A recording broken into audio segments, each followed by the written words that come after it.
Oh, Tumini and Paimon. Fancy that. I didn't expect to run into you two here. Oh hey, Coach Yan-san! What are you doing here all by yourself? Just so you know, Paimon didn't come here to train. Paimon's not looking to sign up for any diet plan or bodybuilding class right now. Alright, got it. But seriously, what do you take me for? Some coach from hell? I'd never force a student into something they didn't want to do. That being said, a little aerobic exercise would probably do you some good. You could take over my patrol for a while. That would count. Yeah, all jokes aside, you're right. I'm looking for some help.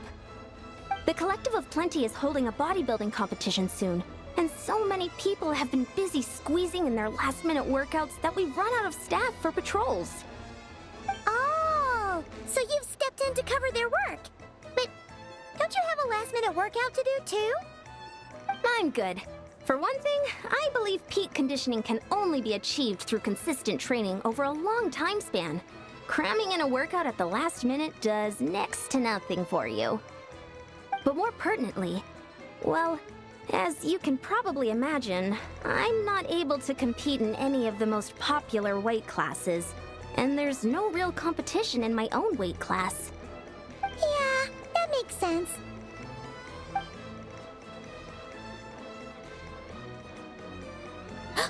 Oh no! Don't look at Paimon like that! We are not the same weight class, and no way is Paimon competing against you!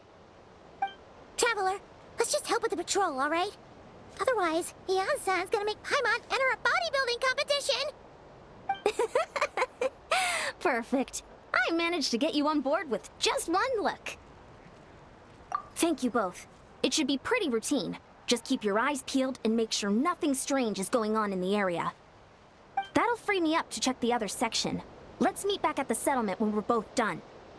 Sure thing! Just leave it to us. We're experts at strolling and patrolling, don't you worry.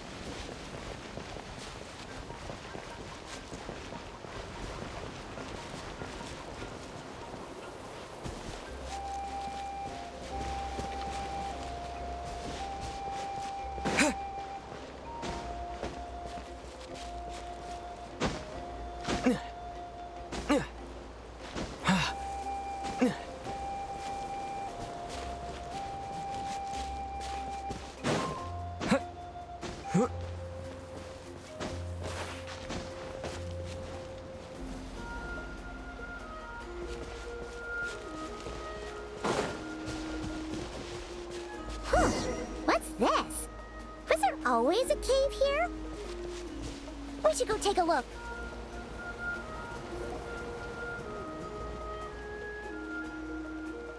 Hey, there's a hilichurl here. Is it sleeping? Doesn't look very hostile. Why is it hiding away here? Ah! You woke it up! Huh? It ran away! Oh, guess our reputation in Natlan is more fearsome than we thought. Even hilichurls don't want to mess with us now. You mean that shiny thing?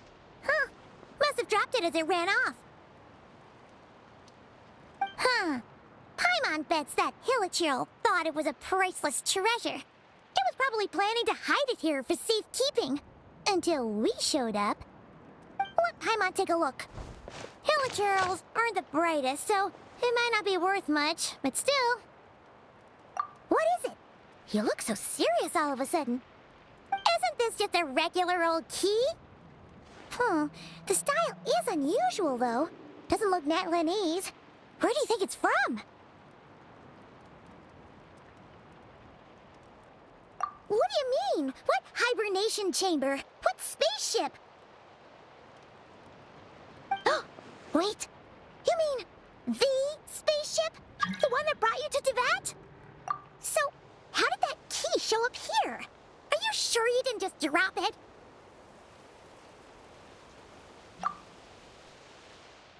Whoa! Yeah, these look identical. So, if one of them's yours, does that mean the other one is...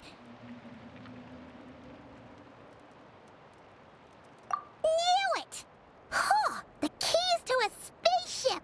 Huh, somehow that really rams home the fact that you really are an actual alien. Wait, no, descender. But anyway, now we know where it came from. The question is, how did it get here? The simplest explanation is that your sister lost her key somewhere not far from here. Then that hilichurl found it and ducked into the nearest cave to hide it. If that's true, it means your sister was here recently. Yeah. Man, this is so crazy. We only agreed to help with the Ensign's patrol on a whim. And now we've made this bombshell discovery and found a huge lead on your sister. Should we keep following this trail while it's hot? Or do you think we should check back in with the Ensign? Ah, there you are. Looks like you went the extra mile today. Thanks for being so diligent. Oh, hey, Ensign, what's up? Didn't think we'd see you again till we headed back to the settlement. We were actually just about to go meet up with you. We've made a huge discovery today. I came here to let you know that you don't need to keep patrolling anymore. The bodybuilding competition has just been canceled, so the usual squad will be resuming their normal duties. They'll be here to take over shortly. Wait, canceled? Why? What happened? The Abyss Order attacked. Huh?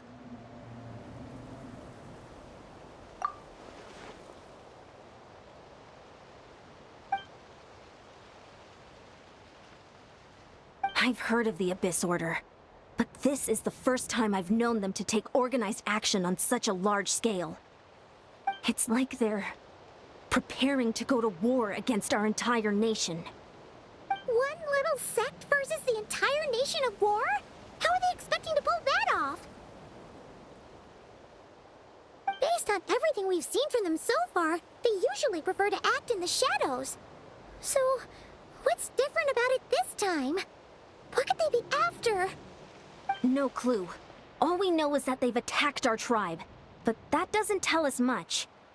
Our defenses are holding strong so far, so I'm gonna head to the Stadium of the Sacred Flame and see what Mawika knows.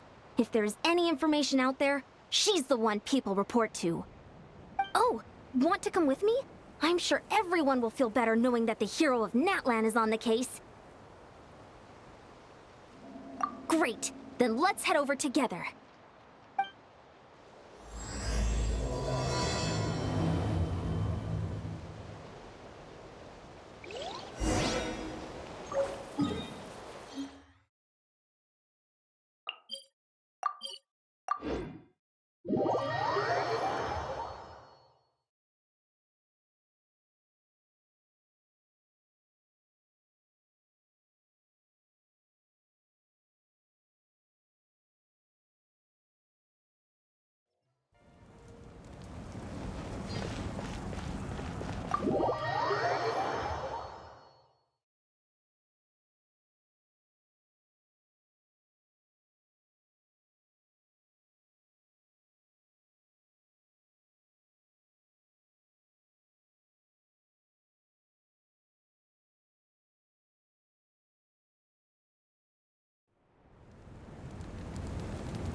Mawika! Oh? Ah, great timing, Yan-san. I was just about to send someone for you. And it's good to see the travelers with you. How are things looking? What's the latest word from the messengers? The Abyss Order has been spotted near several tribes at the same time. Clearly, this is a coordinated strike. Also, their numbers are much higher than expected. Their organization appears to have grown considerably, but because they're usually so secretive, this is the first we're learning of it. It sounds like they're throwing everything they have at us. What are they trying to achieve? That's what I'd like to know as well. Historically, Natlan has not been a hotbed of Abyss Order activity, and we have no particular quarrel with them. Could it be revenge, perhaps? Would they want to get back at us for our recent victory over the Abyss? Oh, seems unlikely. But then again, Paimon wouldn't put anything past the Abyss Order. It's too early to say anything definite. For the time being, we should continue monitoring the situation. How are the battles going? Not too many casualties, hopefully? Well, even if they're committing all their forces to the fight, they're in for a tough time. Our brave warriors have just emerged victorious from an all-out fight against the Abyss itself. Yep. We have a whole nation's worth of seasoned veterans fighting for us. Compared to the true Abyss, the Abyss Order poses a far smaller threat. They cannot endlessly replenish their forces for starters. However, this is still a war, so we must give it our all and do our utmost to minimize casualties. The tribes are organizing their defenses as we speak. Traveler, this is one war that Natlan can handle on its own. If you wish to stay out of it, you'll be safe here at the stadium with me. Oh? In what way?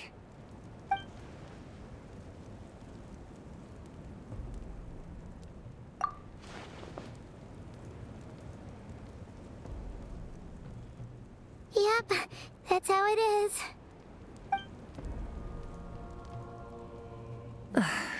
I see. My goodness, that is very personal indeed. If you don't mind me asking, do you have any idea what her goal could be? Safe to say, they're not exactly on the best terms at the moment. Ever since Paimon met the Traveler, he's been trying to track his sister down and get some answers. But she's been avoiding him. I see. So you two have fallen out. Huh. A pretty common occurrence between siblings. Well, yeah, that may be. But the stakes are a little higher where these two are involved. They certainly are. Although somehow it doesn't surprise me that a spat between the Traveler and Twin could affect the fate of the entire world. Just so I'm clear, you're still on Natlan's side, and you have no idea what your sibling is after. Is that right?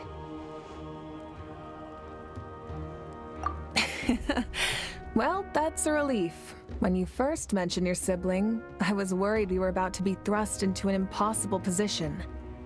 Our reports say that the Abyss Order has focused most of their efforts against the Masters of the Nightwind. If you don't plan on staying here with me, I'd recommend going there to lend them a hand. I'll join you. Right now, the Collective of Plenty isn't facing a serious threat, so we should support the other tribes. Many thanks, you two. Anything you need, send word to me right away.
Look, it's Eulalie. Huh, I wasn't expecting to see you here. Are you here to reinforce us? How are things looking? Mawika told us to come here. Oh, the situation must be pretty dire if it's managed to get Eulalie out of the house. Dire? No, I wouldn't go that far. It's mostly just irritating. I heard we're being hit the hardest out of all the tribes. What are they trying to imply? They just think we're pushovers or something?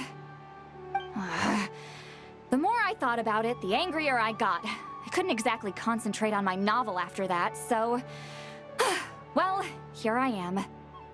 So, that's how they earned the ire of Granny Eatsley, huh? They call themselves the Abyss Order, yes? Ugh, so tasteless. It's exactly the kind of two-dimensional name a clueless writer picks because they don't trust the rest of their writing to persuade the reader of who the real villains are. Hey! She's saying your sister has poor taste.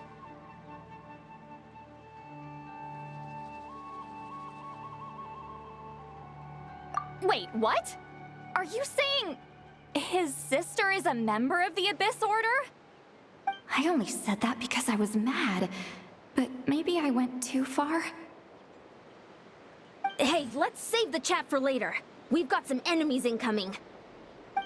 Good. A much-needed chance to vent my frustration. And not a moment too soon. Things were getting awkward there. Luckily, I'll never have to find out just how badly the rest of that conversation was gonna go. You didn't have to say that last part out loud, Sweet Lolly. Anyway, let's get 'em!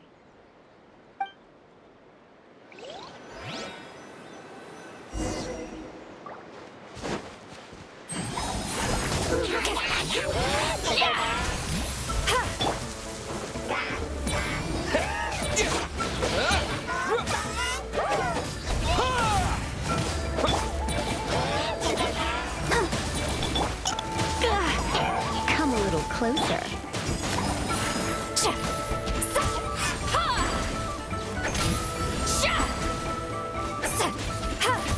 Get to work!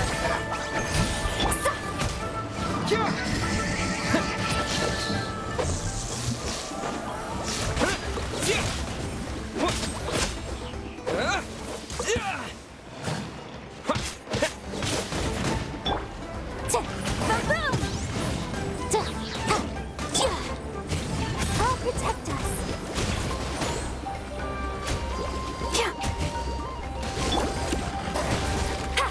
Fulfill our path! Yeah!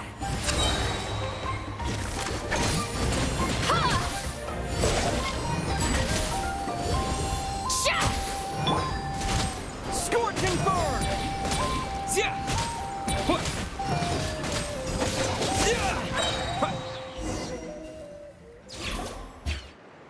Phew, much better. That's more like it. Oh, impressive work, Granny Eatsley. If I'd known you were on the case already, I might have reconsidered whether your tribe really needed reinforcements. If anyone should be reconsidering, it's the Abyss Order. They picked the wrong target this time. Experience says that if we head in the direction they were attacking from, we should find their stronghold. Why don't we press our advantage and destroy their base? They won't know it hit them. Hey, was there a battle here just now? Need any help? The warriors from the Masters of the Nightwind are here! The battle against the Abyss is still fresh on our minds, so everyone's used to working together. Well, morale's high and everyone's here. Let's go take down that stronghold!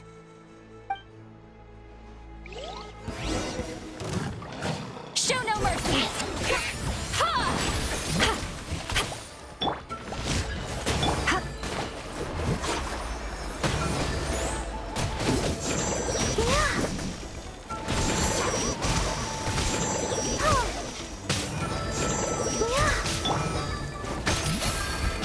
Fulfill our path!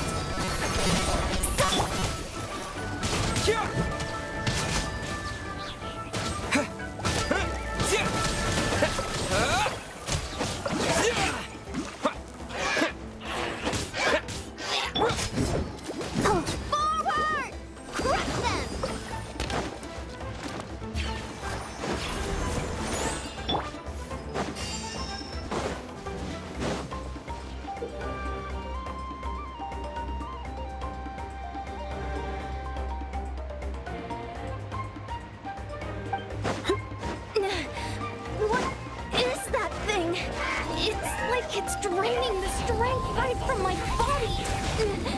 Find a way to destroy it.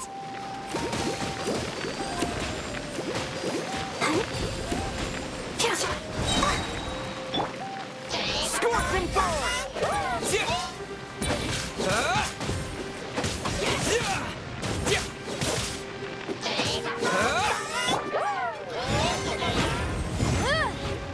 The Abyss Order's resistance is faltering.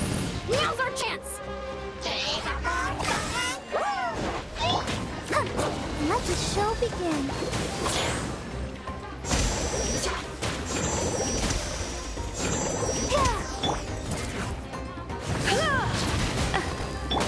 Get to work!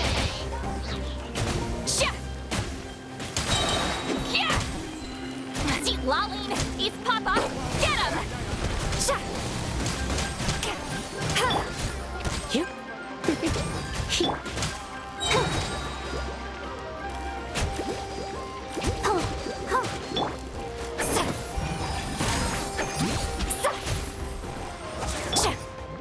I'll protect us.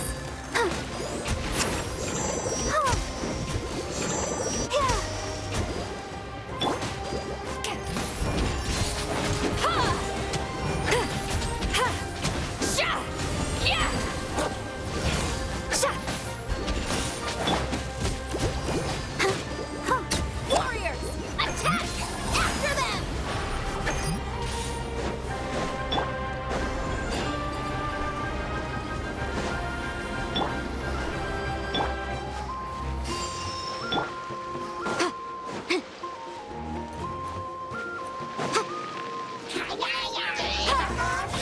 Ba-boom!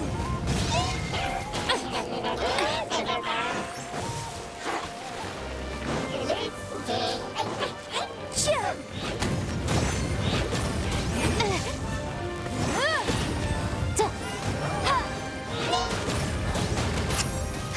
But my defense was watertight. Come a little closer. You're in for a little shock. You're in for a little... Let's dance. You must be the boss here. Time to show you what happens when you mess with the Masters of the Night Wind. All who resist the abyss will pay a price. This is not the end.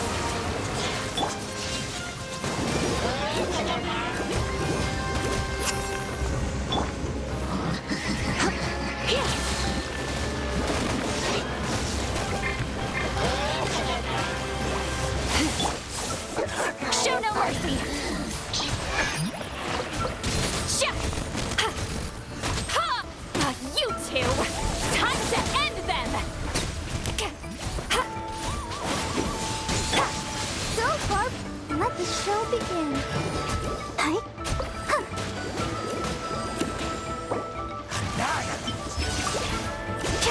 Ready, steady, go!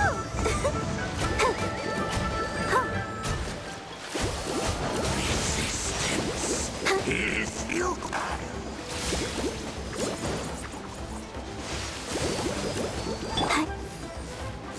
Huh? Come a little closer. will come.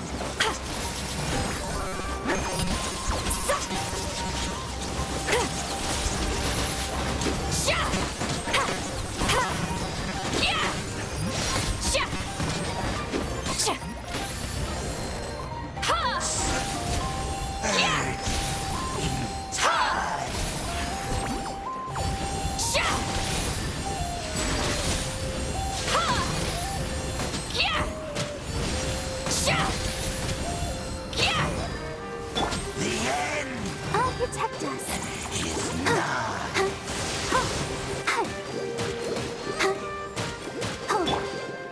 Incinerate!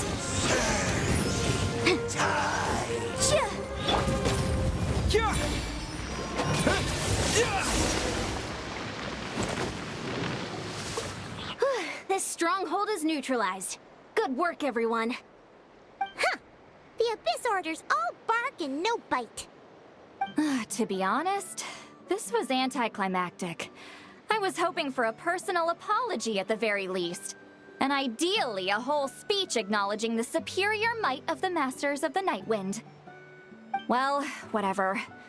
I'll just have to make up for it with some extra wine at the victory feast. With the stronghold cleared, this area should be safe for the time being. But still, something tells me we can't afford to let our guard down yet. Maybe it's just me, but an enemy under siege normally defends their stronghold at all costs. The fighting gets more and more intense right till the bitter end. But this time was different. With a few exceptions, most of the enemies here gave up and fled the moment that... well, I don't know, but it seemed like they sensed something. Huh? Not sure I follow. They did a tactical retreat, that's all. It's just a different strategy. I'm not convinced. Don't forget, they're radicals who chose to wage war on an entire nation. They don't do things in half measures. It seems out of character to cut their losses and run like that. So you're saying there's more to this than meets the eye? I'm saying we don't know enough to be sure of anything at this stage. So let's stay alert and keep our defenses at the ready.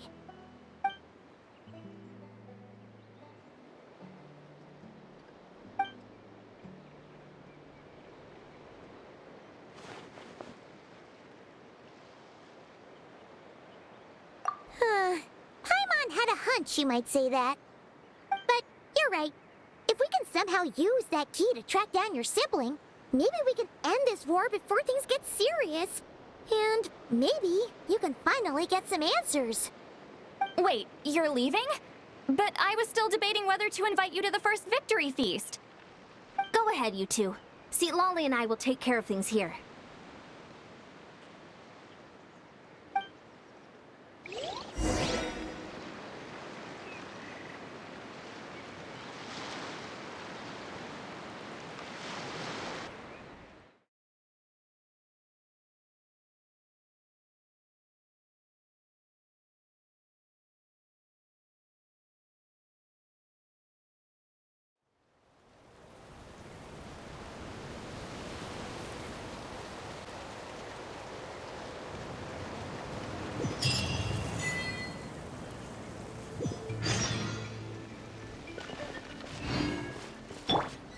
Let the show be...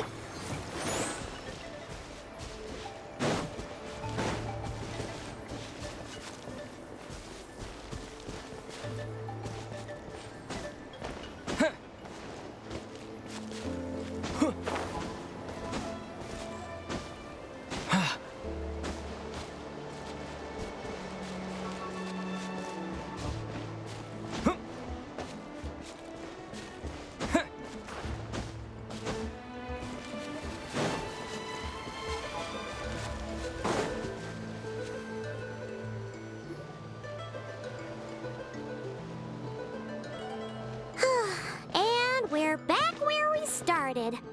That Hilichurl probably found the key nearby, right? Let's look around for clues. There's no time to waste. The Ansan and Lolly are waiting for us.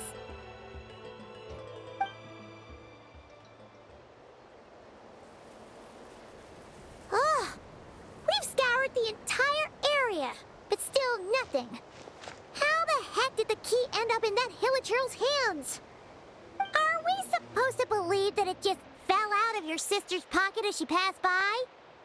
Seems kind of ludicrous to lose something so important in such a dumb way. But then again, who knows? Sometimes in life, things just go missing and that's that. Oh, thank goodness! Someone's here. Please help me! Huh? Who are you? What happened?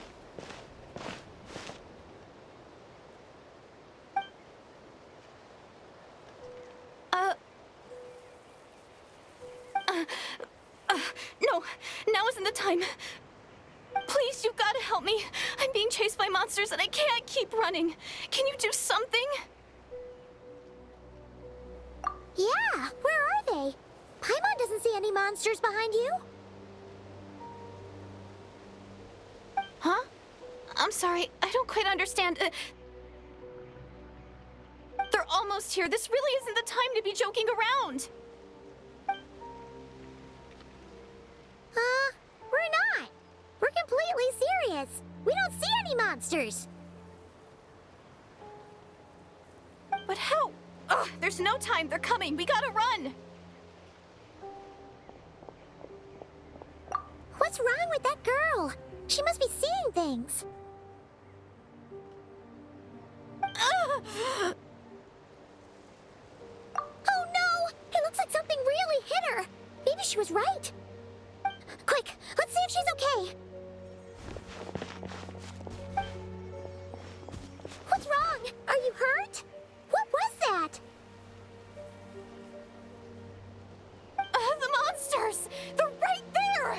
You need to get out of here. It's too dangerous.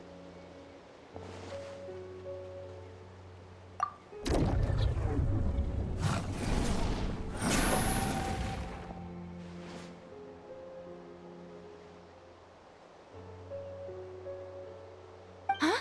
Oh, now you finally see them. Well, it's about time. I nearly kicked the bucket just now. Great!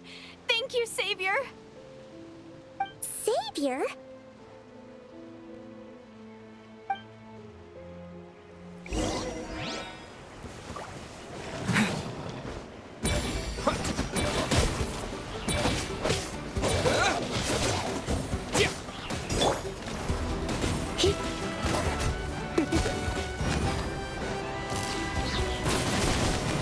You're in for a little shock. Let's dance.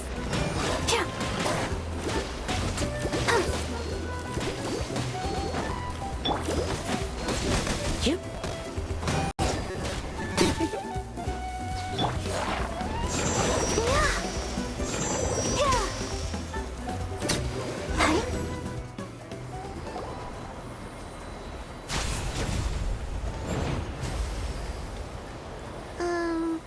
You done?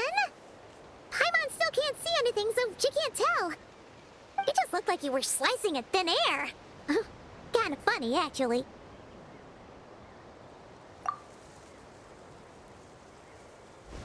Oh, really?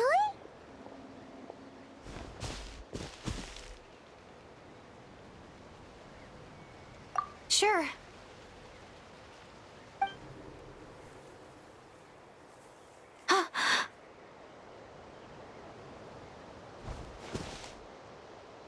It's nothing. It's okay. I can see they're all gone now. No need for you to check.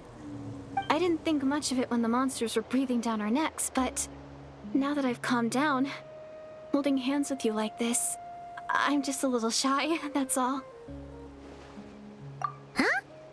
Have you never shaken hands with someone before? You sure get flustered easily. Well,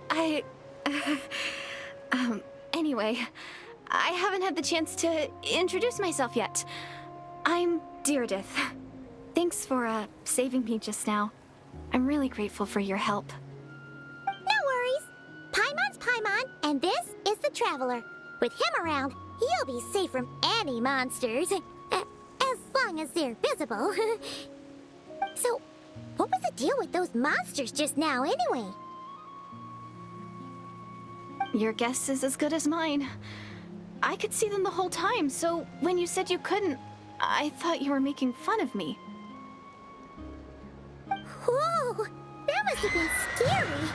The idea that we'd stand by and laugh while some poor girl was being hunted down by monsters?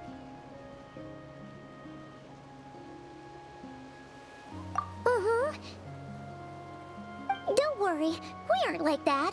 When we say we can't see something, it's because we really can't see it.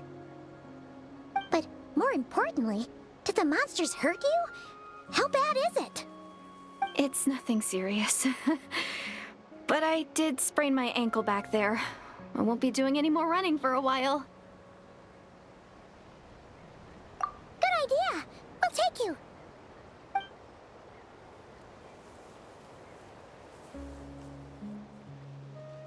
Phew, thank you so much. Despite getting injured, I still feel much safer with you around. I'm gonna stay here until I heal up. Don't want to risk running into any more monsters. Yeah, You already took a big enough risk coming out here all on your own. So, where are you from, Deirdith? A small village, far away from here. I walked for what seemed like forever and lost my way, so... Yeah, I have no idea where I am anymore. Maybe all these trials and tribulations are part of the journey. No one said finding the Savior is gonna be easy. Huh. That's the second time you called the Traveler a savior. What's all that about? Oh, sorry. It just slipped out. I was caught off guard. The resemblance is so uncanny. Anyway, let me start from the beginning. There was once a sage who passed through my village. People got the sense that she was truly omniscient. The sage said that doomsday was coming. But as that day approached, a savior would reveal themselves to us. The day of disaster is almost upon us, so my grandmother begged me to leave the village and find the savior before it's too late. Doomsday?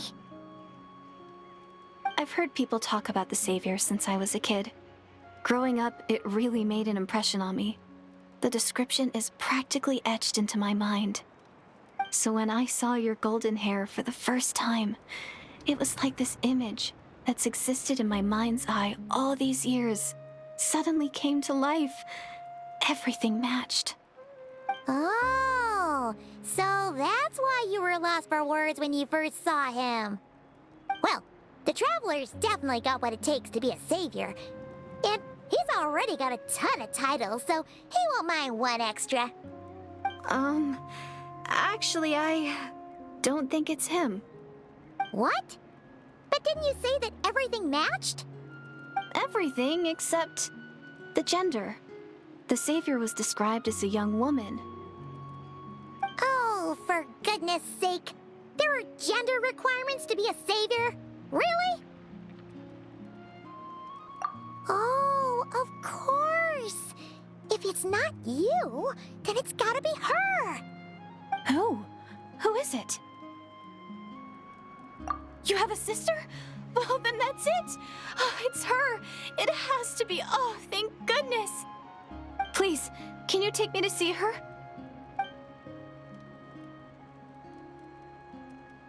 Huh. Maybe, if you're lucky. It just depends if we can find her. Huh? But isn't she your sister? Sorry. Looks like Paimon steered this conversation back to the fallout between you two. It wasn't on purpose, but that's the reality, so it's hard to avoid. Okay, fair enough. But since you're looking for her anyway, why don't we team up? We might stand a better chance if we work together.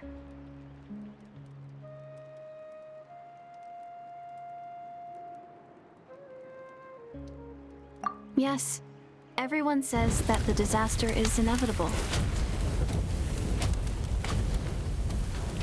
But the Savior will rescue us all from our pain and suffering. I've always dreamed of meeting the Savior. Do you really buy this whole doomsday thing? Seems kind of far-fetched.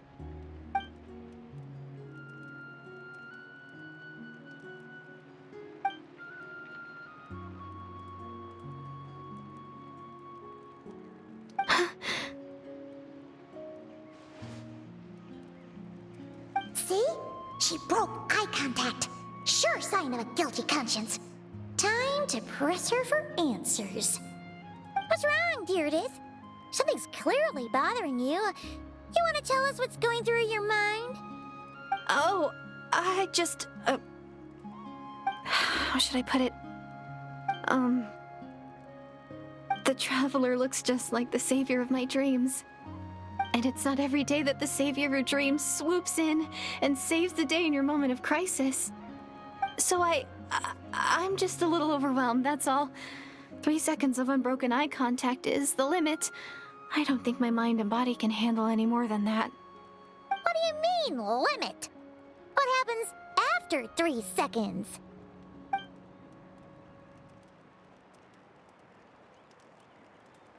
I'm sorry.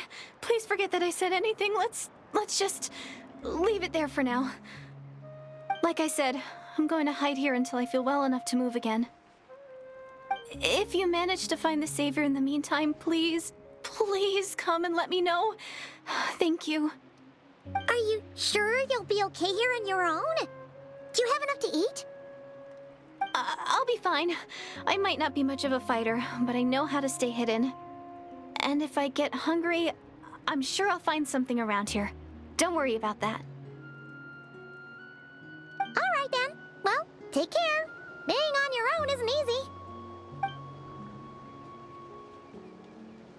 What a mysterious girl. We should definitely keep an eye on her.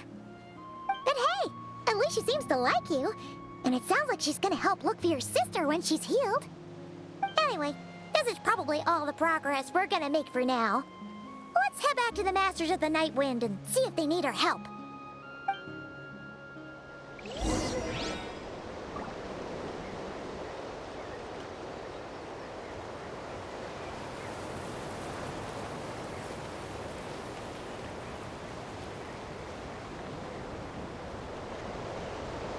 Protect us.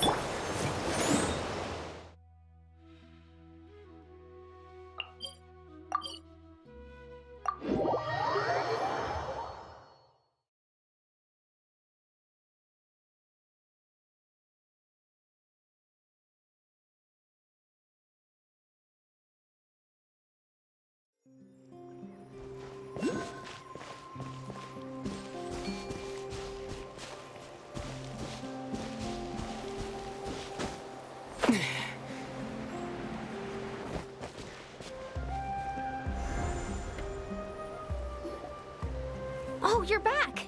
How did it go? Find anything? Nothing substantial, unfortunately. But we had the weirdest experience. So I take it that the war's still on? That's okay. I just wasn't sure, because things seemed to be at a standstill while you were gone. The Abyss Order hasn't attacked us, and since we don't know what they're planning, we haven't made a move either. In a word, it's a stalemate. The guards have been keeping watch around the clock, but for everyone else, you wouldn't even know we're at war. Huh. Really makes you wonder what the Abyss Order's thinking. I was wondering, Traveler, if you have the time, could you go and pay a visit to the guards? They've been working a pretty demanding schedule. I was gonna go see them myself, but I'm sure they'd appreciate a visit from the greatest hero of our time. Oh, but you're a great hero too, Yan-san. Great. Thanks, you two.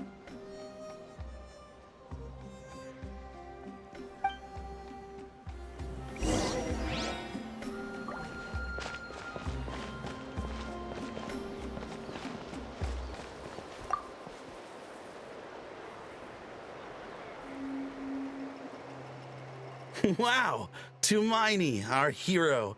We've actually fought together before. You probably don't remember it, though. You do?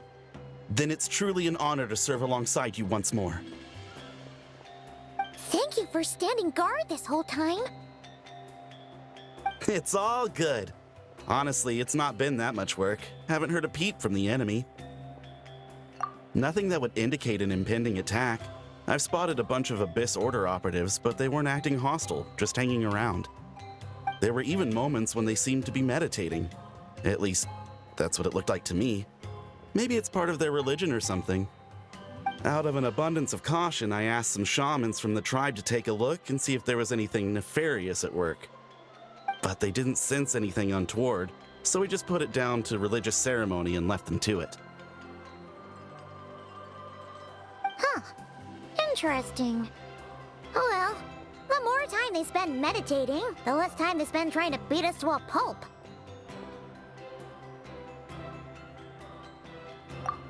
Well, the shamans didn't raise any concerns, so how bad could it be? As far as I'm concerned, so long as they don't pose an active threat, they can do all the cult worship activities they want. Besides, as soon as everything's in place and we're ready for an all-out offensive, there'll be no match for us. Huh. Sounds like morale is pretty high. Guess there's strength and confidence in numbers. Let's keep going, traveler.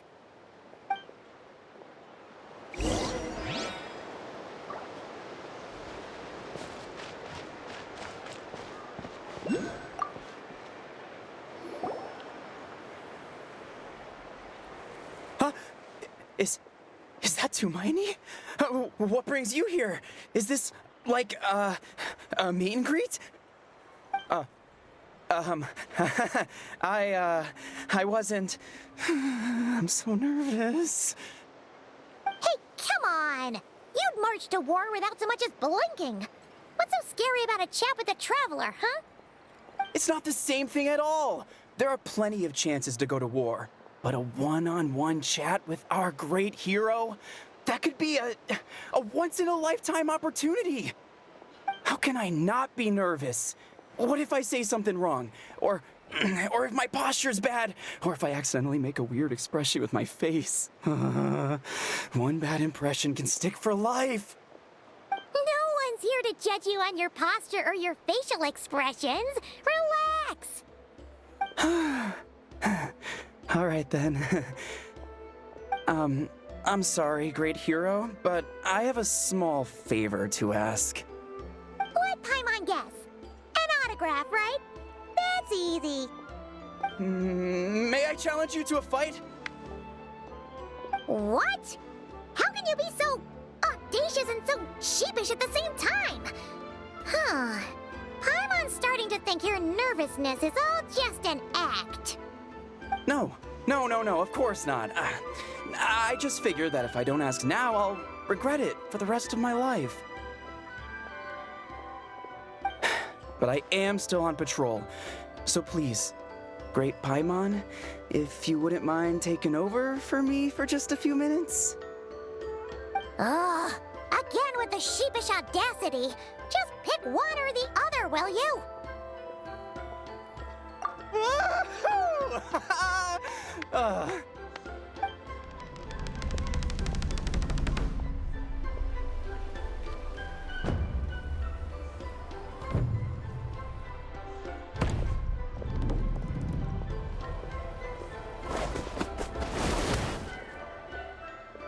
Obviously, I never expected to win, but until now, I didn't appreciate just how great the gulf was between us.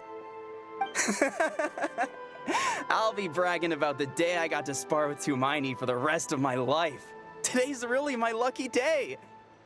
Oh, Paimon can't keep up with you. Your tone has changed all over again. Now you've had a spar with the traveler. What gives? Well, some people connect through conversation, but we warriors bond by sparring. And now that I've had a bout with the hero, we're no longer strangers. Nothing to be nervous about anymore. Okay. Well, to each their own. But Paimon's still gonna stick to conversation. Not at all. We haven't spotted any new enemy movements. As Paimon expected, nothing here either. Let's do another lap and get back to Yan-san.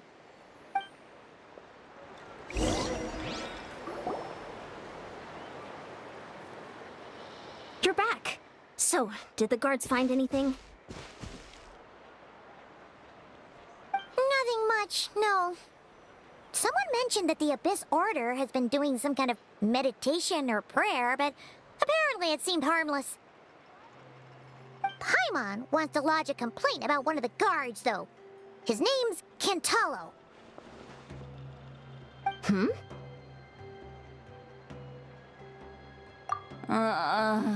Traveler? You're back already? And no one thought to wake me up, huh? In fairness, you look pretty hungover. Can't imagine anyone wanting to wake you up in that state. I'll have you know I'm perfectly sober when I'm hungover. Okay.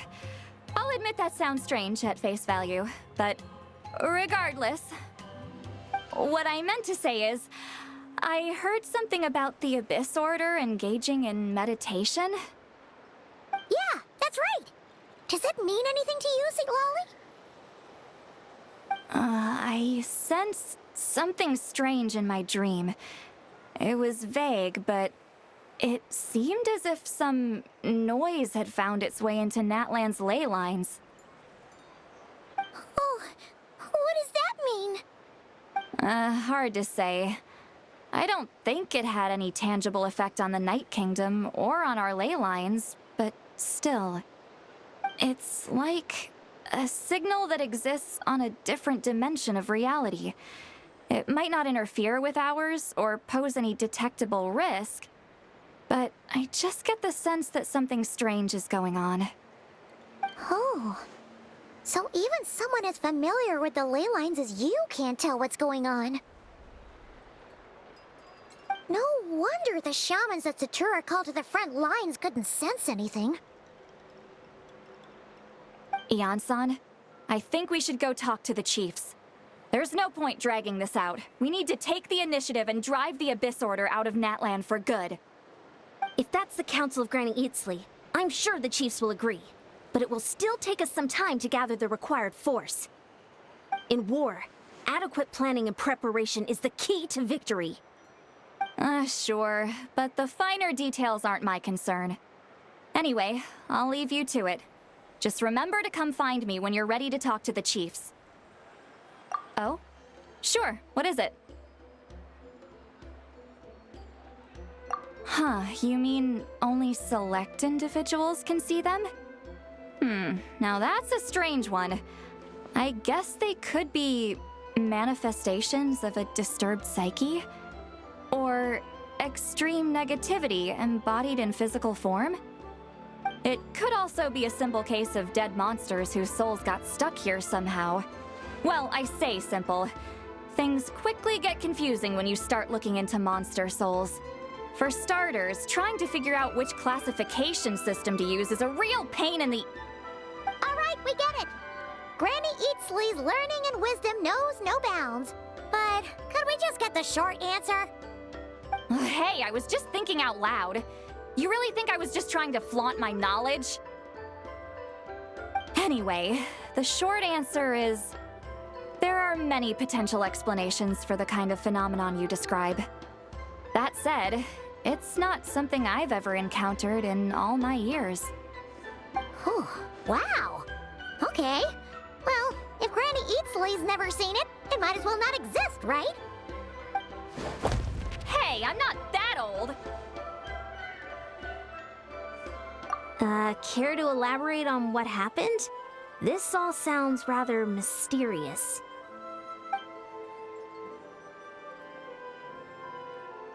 Really? You had to hold her hand to see the monsters? Sounds a little contrived. Huh? That's the part that bothers you? Maybe the point is more that it requires direct physical contact, whether that be hand-holding or otherwise. But that's neither here nor there. What bothers me is, it sounds like she's convinced that your sibling, the leader of the Abyss Order, is a savior. That really makes me question whose side this girl is on, and whether what she told you about her background is actually the truth. Sorry if that comes across as paranoid. It's just hard not to be suspicious of everything when we're in the middle of a war. Actually, Paimon feels like you make a fair point. Whoever this girl is, she sounds like bad news. Okay, well, you're clearly just jumping to conclusions. It's hard to know what to make of it. A young lady all by herself, lost in the middle of nowhere, sees monsters that no one else can, calls the leader of the Abyss Order her savior. At the very least, we should remain vigilant. Keep a close watch on her. Sounds sensible. On that note, we probably shouldn't have left her by herself in that cave. Traveler, we still need some time to muster our forces. Maybe you could check on her if you're not busy. Just be careful. It's settled then. Let's go check on her.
right? Oh, it's so quiet, though. Uh-oh. What if Yan-san was right? Maybe she never intended to stay here at all.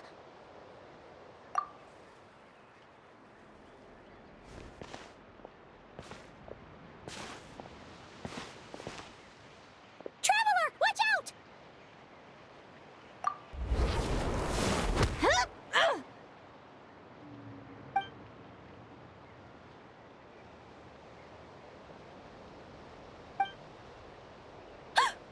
Oh, sorry. I didn't know it was you. I heard a noise and I thought it was the monsters coming to get me. Oh, did I hurt you? Oh, I'm so sorry. I wasn't thinking straight.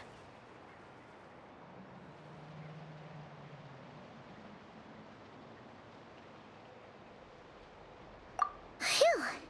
That was scary. Paimon thought we'd walk into a trap. Maybe we shouldn't have sneaked in without announcing it. Then you would have known we weren't monsters. To be honest, I've been really on edge since you left. I just have this constant feeling that any second, the monsters are gonna come back and get me. And it's not like I can run from them. There's also no way to cook here. It's good you got back when you did. Another hour and a half and you probably would have found me starved to death. Oh, that's weirdly precise. Though, it does explain why your attack on the Traveler was so weak. Wait, if you really thought you were gonna starve or get killed by monsters, why'd you promise that you'd be okay here on your own? I just didn't want to lose face in front of my hero. He already saved my life once. That's more than enough. I just don't want to come across as a constant burden. Huh. For someone on the brink of starvation, you're pretty preoccupied with your image. What's the real reason? What? That is the real reason. I'm kind of bearing my soul here, you know? Anyway, so, could you make me some food now?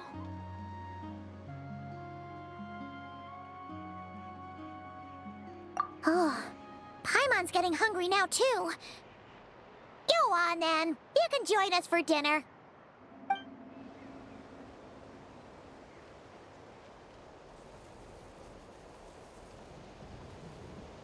Whew. I am so full. Thanks for saving me, again. Starvation feels like a distant memory now. Huh. You can really pack it away, Deirdith. Guess that explains how you had the energy to make it this far. I tried so hard to hold back, but it looks like I still came across like a total glutton. Paimon didn't even realize how late it is.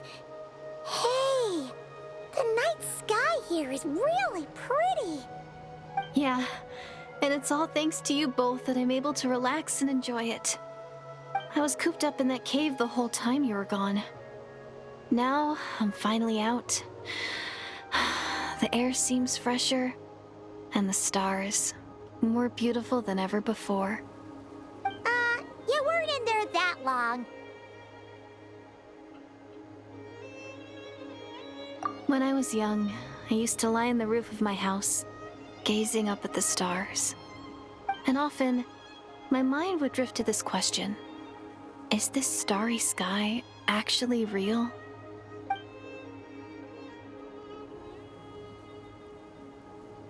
But my grandma would tell me the answer to that question doesn't really matter. Think of all the people in our village who spend their entire lives here, she'd say. To them, that little village is their whole world. And so, if it's our destiny to live beneath this sky all our lives, then whatever may or may not lie beyond, this is our world, and that sky is real to us. Paimon kinda gets you, but also not really. Is it kind of like how journeying with the Traveler is everything to Paimon right now? I really treasured my world for a really long time. The village was my everything. The houses, the scenery, the stories I always loved to hear about the Savior. But I could never bring myself to agree with Grandma. Even if the village was my entire world, I still had to know what lay outside its borders. Yeah! Go you! So, I finally ventured out and set off on my journey to find the Savior. I'm going to make my world bigger, one step at a time. And I'm not going to stop until I've seen what's beyond the stars. Maybe then, I'll finally get an answer to the question I had as a child. Who knows? Maybe one day, I'll be sitting and chatting just like we are now, but with someone from another world. Yeah, one day. Oh, if only we could tell her. But it's probably best not to open that can of worms right now. I need to find the Savior and protect my world. Then, I can make sure it continues to grow. That's the most worthwhile thing I could think of doing, so I've been giving it everything I've got. You know what? That's pretty cool. Paimon kinda wants to root for you now. Oh, sorry. I got a little carried away. I always get chatty after a hearty meal. Just like my grandma.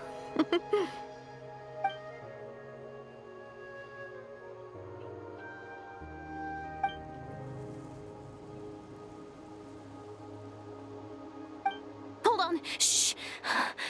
It's them. The monsters are back. Where? Oh, still invisible, huh?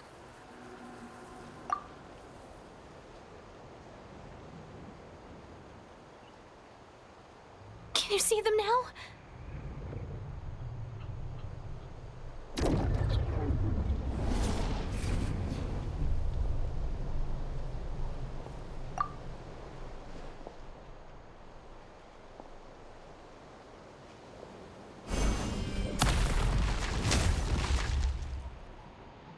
Oh, Paimon still can't see anything.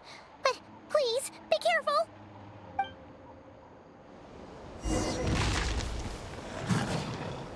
Scorching burn!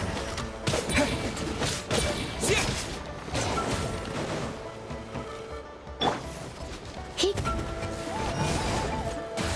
Huh. Here! Come a little closer. Let's dance.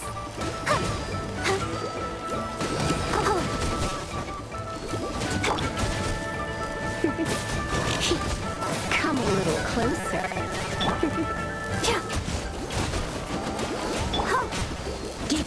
Come a little closer.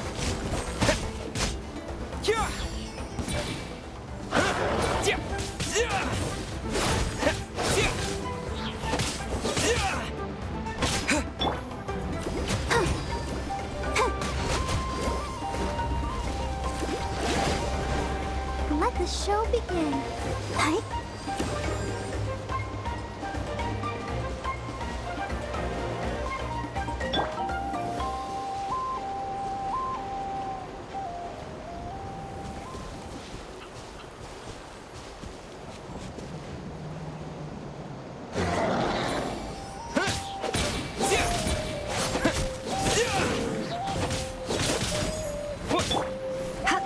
You're in for a little shock.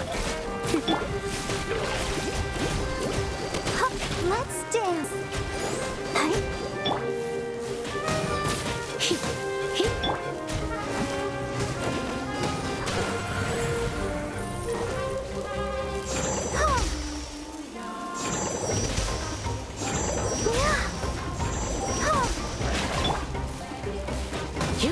You're in for a little shock.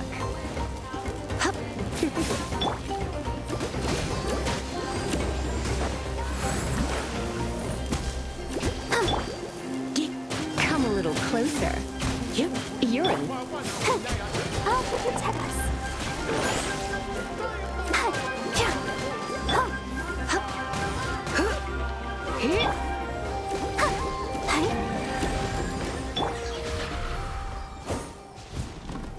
Blazing light!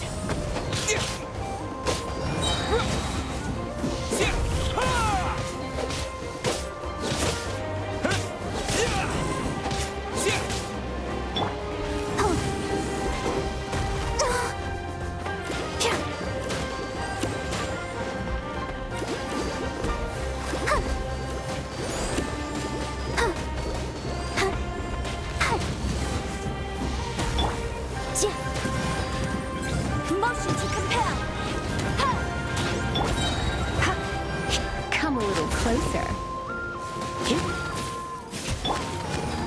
Boom boom!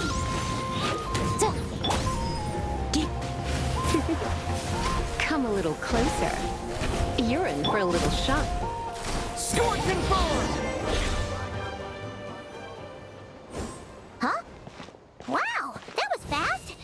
Did you get all of them? Oh, Paimon's slowly but surely getting used to the sight of you fighting thin air. You doing alright, Deirdith? Deirdith? Hey, it's okay! There's nothing to be scared of anymore! Oh, I'm fine. I just spaced out there for a moment. You... spaced out? That's a pretty bold move under the circumstances. I was just... the image of the Traveler fighting to protect me. I was trying to commit it to memory. Seems like the least I can do. Alright. Whatever floats your boat. Anyway, there are no more monsters in the area, and it's getting late. Why don't you stay here tonight? Sounds reasonable to Paimon. What do you think, Traveler?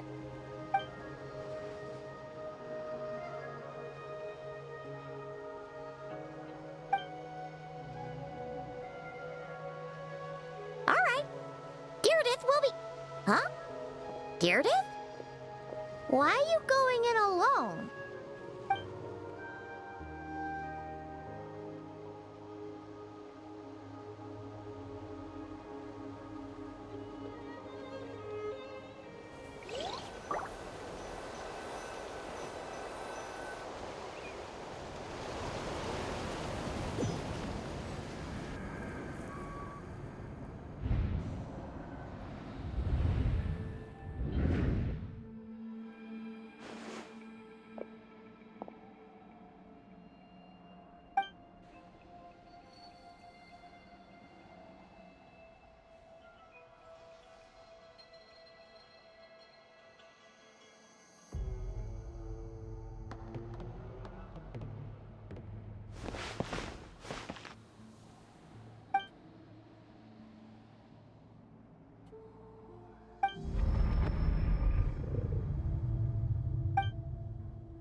Doomsday.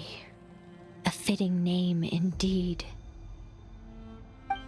A blood-red sky. Wild beasts that slaughter all in sight. Endless pain. A terrible curse that cannot be reversed. And the birth of a savior.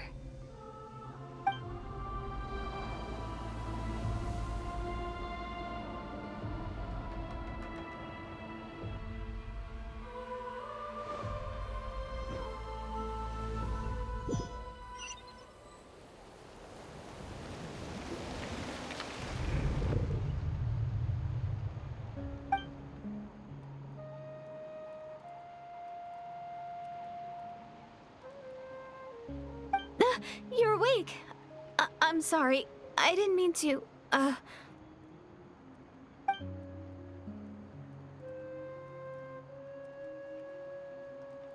You just look quite distressed, like you were having a nightmare.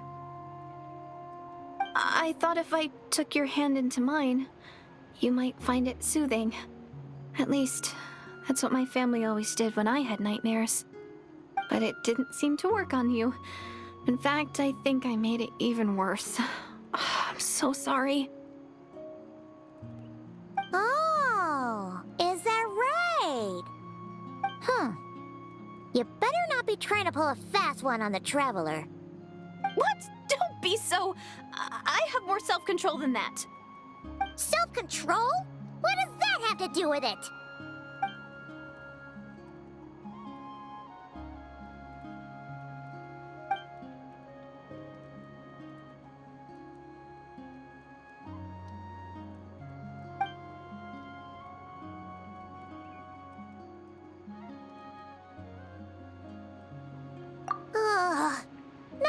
is Paimon getting back to sleep after this? You go ahead. But for the rest of the night, Paimon is staying up to keep an eye on this young lady. Oh, do I really seem that shady to you?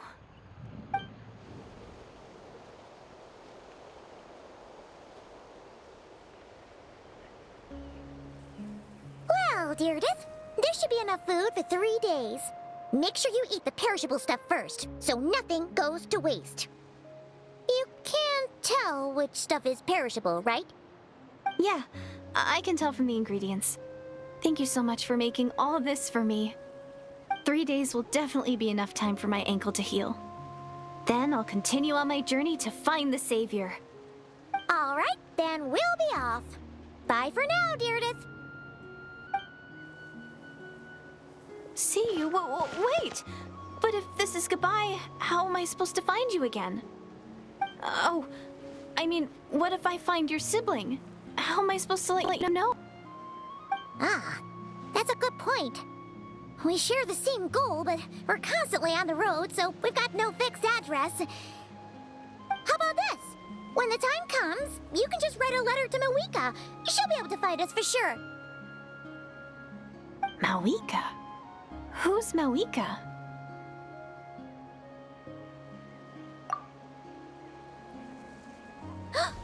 It's the Abyss Order! They're here!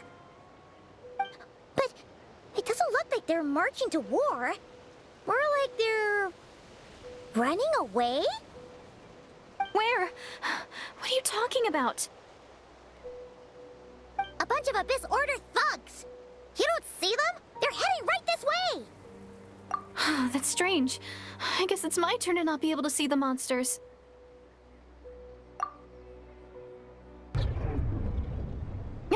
You're right. I see them now. You weren't joking after all. So this is what it's like. What a weird situation. What is making these monsters invisible? Is it Deirdith? Or the monsters themselves? Or is it us? Well, might as well mow these ones down, just so they can't pose a threat to the tribes.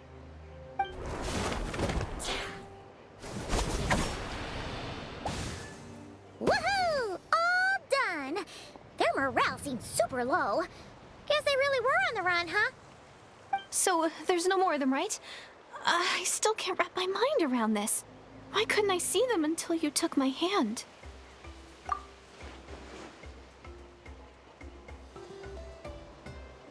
So, any ideas on why those monsters might have been running away? Maybe something went down on the front line. Oh, Paimon's getting a little worried about Eon-san and the others. Let's head back to the Masters of the Night Wind right away. We gotta go. Bye for now, Deirdith. See ya, and please take care.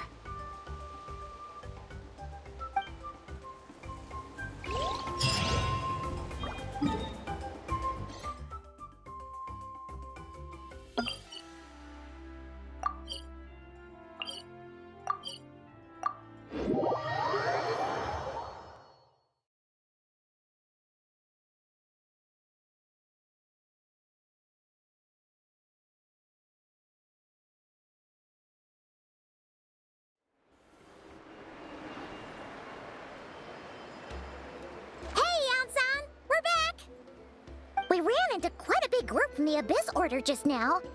Has something happened at the front? The front line has collapsed. Huh? But how? No, relax. Their front line has collapsed, not ours. Oh, feels like you could have phrased that more clearly at the start. But this is good news, right? Why'd you still look so serious? No, we're still mustering troops, nowhere near ready to go on the offensive. So at first, I was also confused about what exactly happened out there. But just now, I got the full story from a guard who was on the scene. He watched the enemy lines crumble in real time. What did he see? One person, just a single individual. They stormed the enemy lines and attacked with a vengeance, cutting them down like paper dolls. They wielded an unknown power and fought fought with a sword style that no one recognized. The guard who relayed this to me said that before he even had time to react, the enemy was decimated. I'm only recounting what I heard, and I'm sure the guard in question must be exaggerating to some extent. But still, we have to identify this person. And assuming they're a neutral party, we'll need to figure out how to engage with them. Clearly they're a force to be reckoned with, so we don't want to come across as too weak or too hostile. It's quite a diplomatic conundrum. You don't need to sweat it, Eon-san. From your description, we're already pretty confident that we know this person. Honestly, with the Abyss Order acting out so publicly, it's about time he showed up. Dainsleif!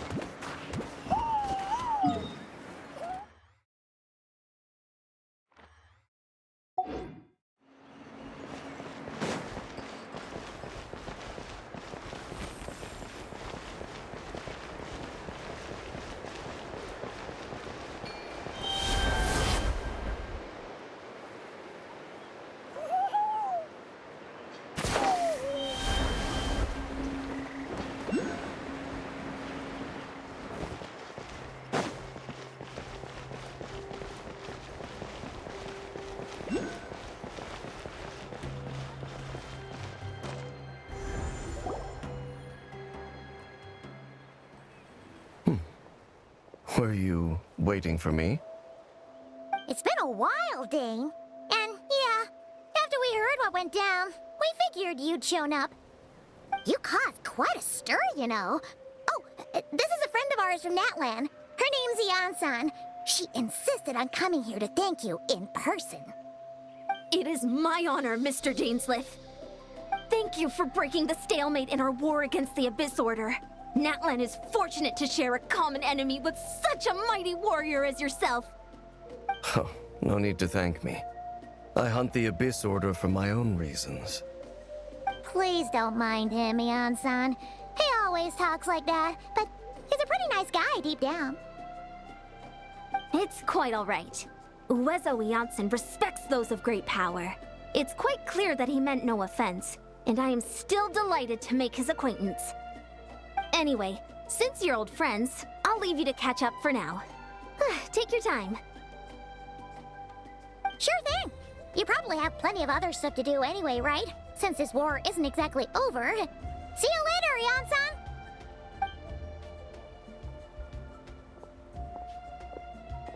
Hey, Dane. Would it have killed you to be a little more polite? She's our friend. Eon-san, yes? I will remember the name. But I will not invest more emotion than is necessary when dealing with the citizens of the Seven. It is a matter of principle for me. Ugh, so stubborn. But whatever. So anyway, Dane, do you have any new info about the Abyss Order for us? Any idea what they're trying to achieve with this war, for example? Never before have I seen the Abyss Order take action on such a large scale. Taken at face value, it seems highly illogical. In a war with the Natlanese, the odds are stacked firmly against them. They surely cannot be unaware of this. Their true goal must be a deeper one. We thought so too. But it sounds like you're no closer to learning what that goal is than we are. I've been on the case for some time. Even captured and interrogated several Abyss Order members. Yet still, I am none the wiser. I can only assume they have gone to great lengths to keep their real operations a secret. I have a bad feeling about this. The Abyss Order is wasting a lot of its forces attacking Natlan. So whatever they stand to gain must hold enormous value to them. What do you think we should do? Since we lack actionable intelligence, For now, we might as well continue to focus on the fighting. Leave them to their secret plots. If they're so willing to sacrifice manpower for it, I intend to make that sacrifice greater and more painful than they ever could have anticipated. If we use this opportunity correctly, I believe we can eliminate the vast majority of the Abyss Order's forces. They'll never be able to mount such a large campaign ever again. That outcome is well worth our time. That's right. The ideal scenario would be to destroy them before they can reach their goal. Paimon gets it! Nothing in the world can satisfy you like making mincemeat out of the Abyss Order, right? Right. Wow! Okay. A rare, candid response from Dane. What about you? Any news to share from your end? Well, actually, we found his sister's hibernation chamber key near the Collective of Plenty. She must have lost it. So she's here in person. Unsurprising, given the scale of this operation. Oh, and there's more! After finding the key, we also ran into this weird girl. She kept seeing monsters that we couldn't see, and then, this other time, we saw a load of monsters, but she couldn't. She also said she was on a journey to find the Savior. Her description of this Savior matched the Traveler pretty closely, so we figured it's probably his sister. Hold on. That girl called her the Savior? Yeah, that's right. Is something the matter, Dane? The last time I heard that term was before the Cataclysm. And not just that. It referred to your sister then, too. But who would still believe in the myth of the Savior when the Cataclysm has already taken place? Wait, wasn't his sister called the Princess, though? Where did this Savior thing come from? Well, when she was first granted the title of Princess, the Vinster King and the entire court of Canria set about loudly proclaiming the might that she would bring to the nation. They made it sound as if, with her there, all pain and suffering would be washed away, and the future of Canria would be brighter than anyone could imagine. The Savior was the celebratory title given to the princess by those who believed this rhetoric. Of course, you know how that story ended. In hindsight, the cruel irony is glaring. All that title really stood for was the Vinster King's lust for power. Oh, sounds like the people of Canria really believed in her.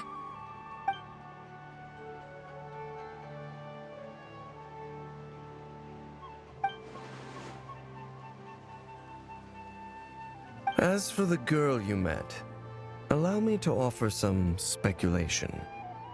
I suspect she is descended from pure-blood Canrians afflicted with the curse of immortality.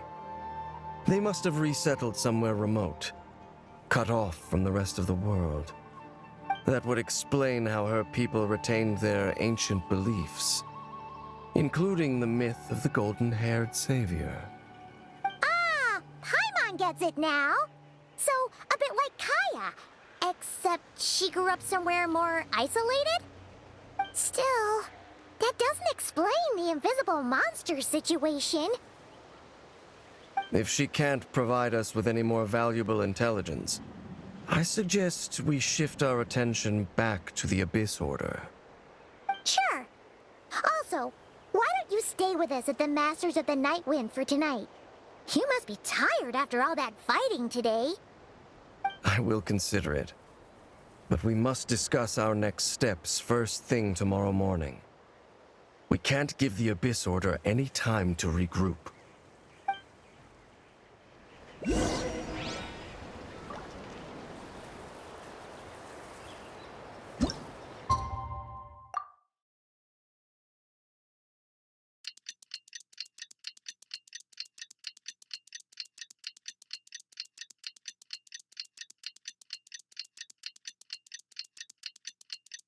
Let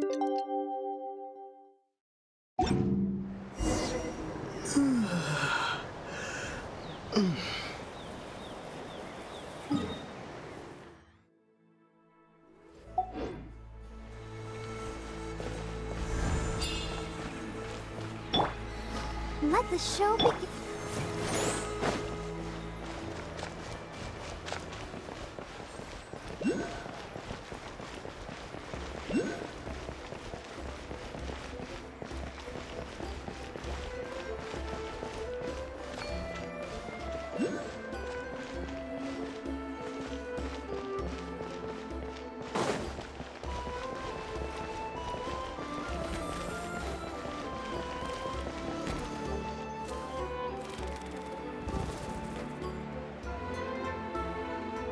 No, we can't give them that much time.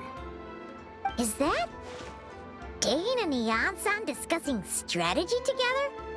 Huh. Looks like they're getting along just fine.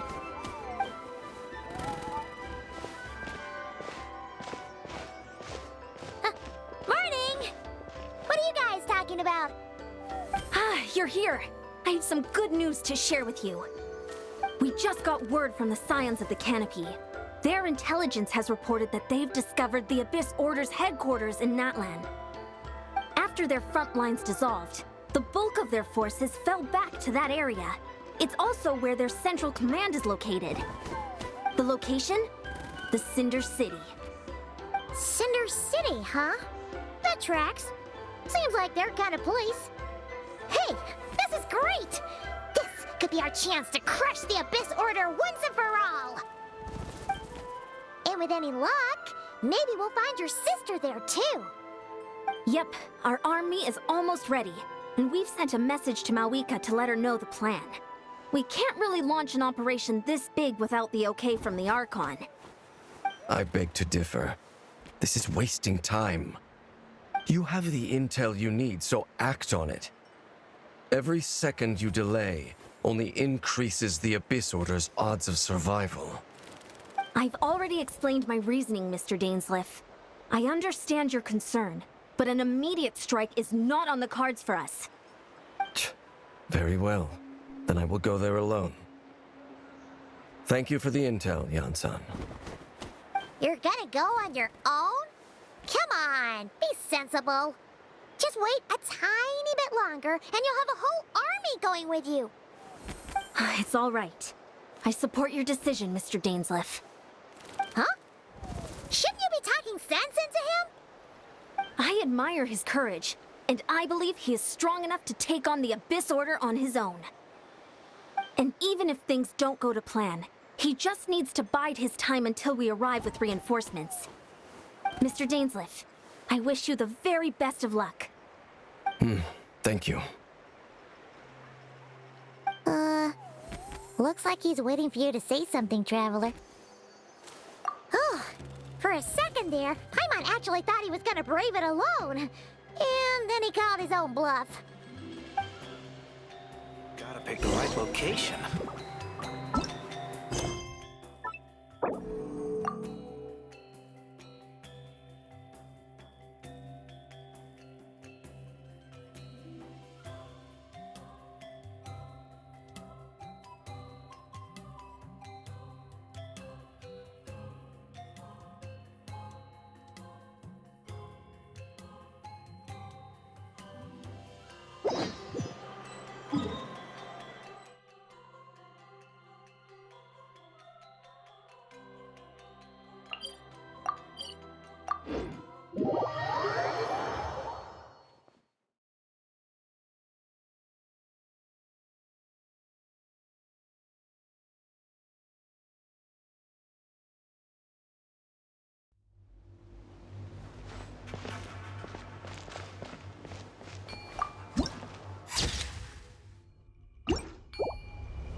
this the place? The Abyss Order's hideout in Natlan?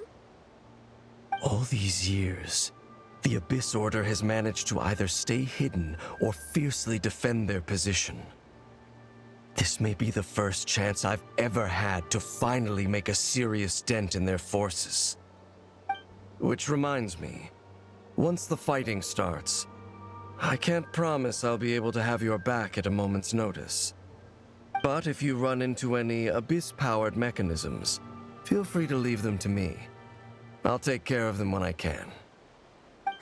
It's been so long since we fought with Dane side by side. Paimon's confident we can clear this place out long before Eon-san arrives. And if you get to meet your sister again, even better. Let's go!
Cheap tricks. No mercy! Time to ignite!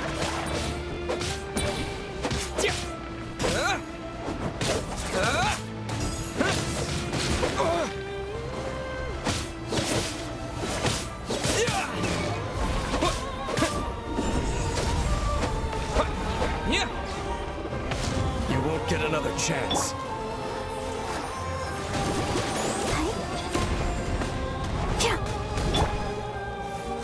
Come a little closer.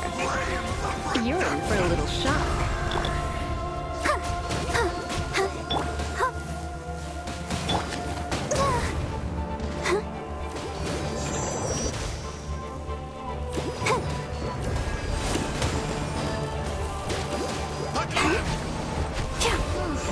This is a very different battle from the one we fought with Eon-san. No one's backing down. They're fighting. Given the construction of their headquarters and the tactics they're using, I suspect they never intended to survive this battle in the first place. Suits me. You won't get another chance. Be with you. Hug the light shine. Hear the truth.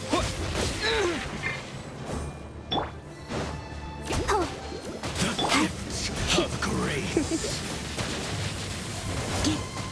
In the name of wrath. Let the show begin.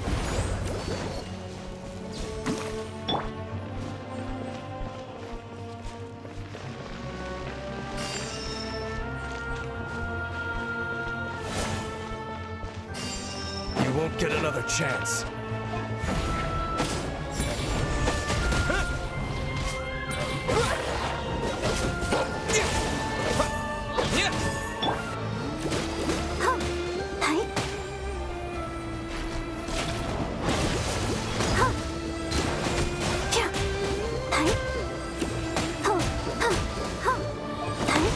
Know my wrath.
relentless specter that haunts us.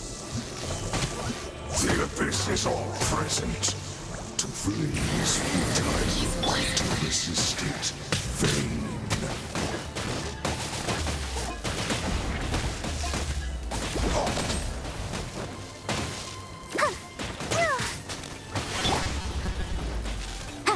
Motion to compel. Time for your arraignment.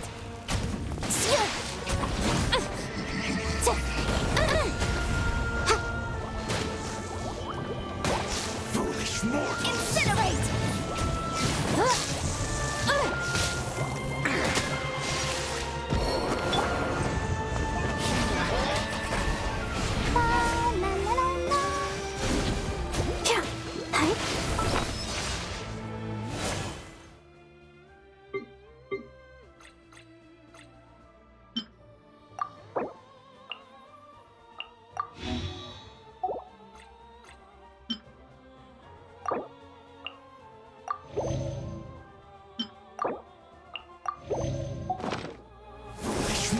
I'll protect us.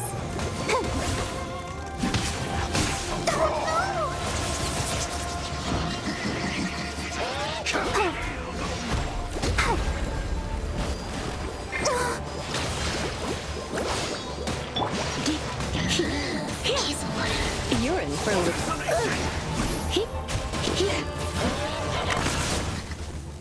Don't be such a brute.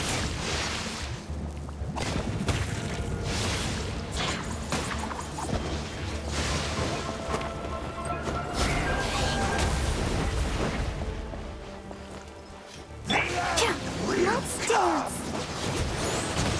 Go, Barbie, go!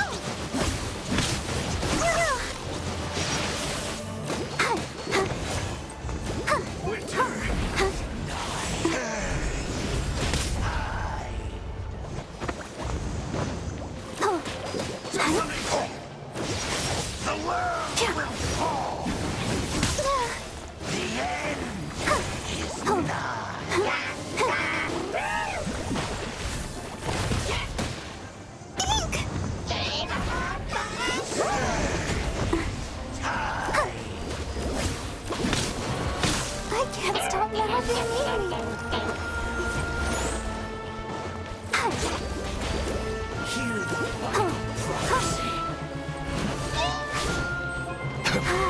Keep going.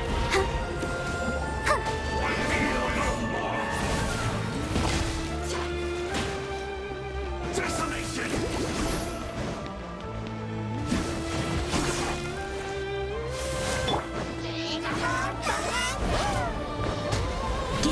Come a little closer.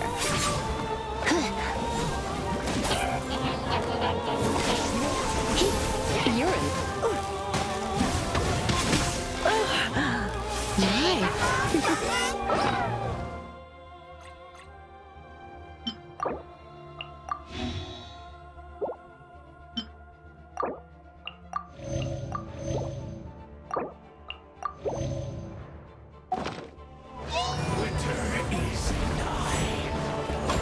Oh no. I'm gonna ruin my gloves. You're in for a little... Looks like I got carried away.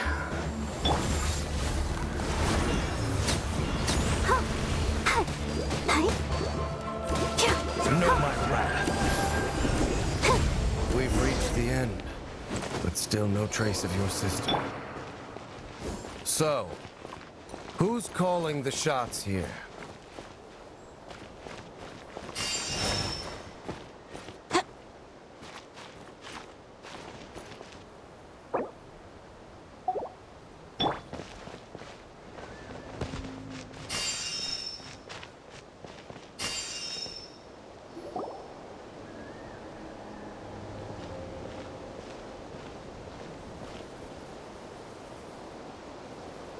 Twilight Sword Dainsleif. Is this really what you want? It is indeed. I will take every opportunity to hunt you down to the last man. So, where's the Traveler's sister then? Or is this guy supposed to be in charge here? So, this is a hunt to you. I must say I pity you, Dainslith. The death you dole out so readily to others is a luxury you yourself cannot enjoy. But today, that is the least of your worries. Do you realize that all your years of pursuing us are being rendered utterly meaningless, even as we speak? Your riddles tire me. The overwhelming advantage is ours, at least for the moment. You know what that means for you. I'd like to see what makes you believe you've already won. Or that you can still turn the tide of this war. Then allow me to be frank. As far as we are concerned, our princess has already won by other means. And I do not merely mean this battle. No. Her Highness has achieved something far greater. For today, the Abyss Order's greatest wish has finally been fulfilled. Our Highness quietly infiltrated the Night Kingdom to exploit that realm's past experience with ley line reconstruction. And then used the Loom of Fate to reweave the ley lines of Conria. What? She used the Loom of Fate? Wait, does this mean the attack on the Masters of the Night Wind was all a smokescreen to give her some cover? Oh no! This makes too much sense. Correct. As of now, our homeland has been revived.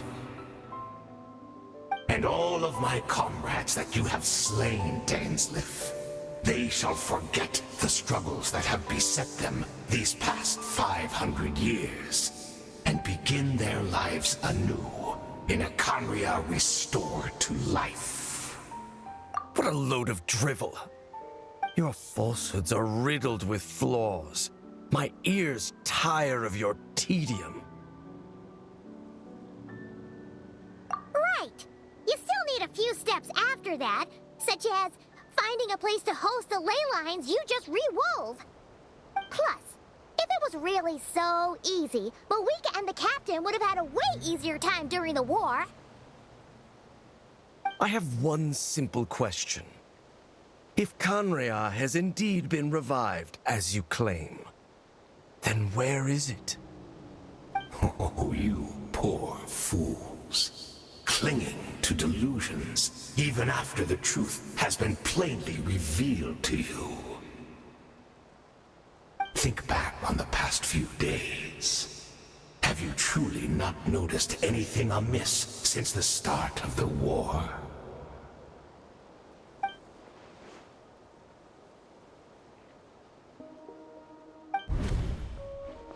I sensed something strange in my dream. It was vague, but it seemed as if some noise had found its way into Natlan's ley lines. Oh, what does that mean? Hard to say. I don't think it had any tangible effect on the Night Kingdom or on our ley lines, but still. It's like a signal that exists on a different dimension of reality. It might not interfere with ours or pose any detectable risk, but I just get the sense that something strange is going on.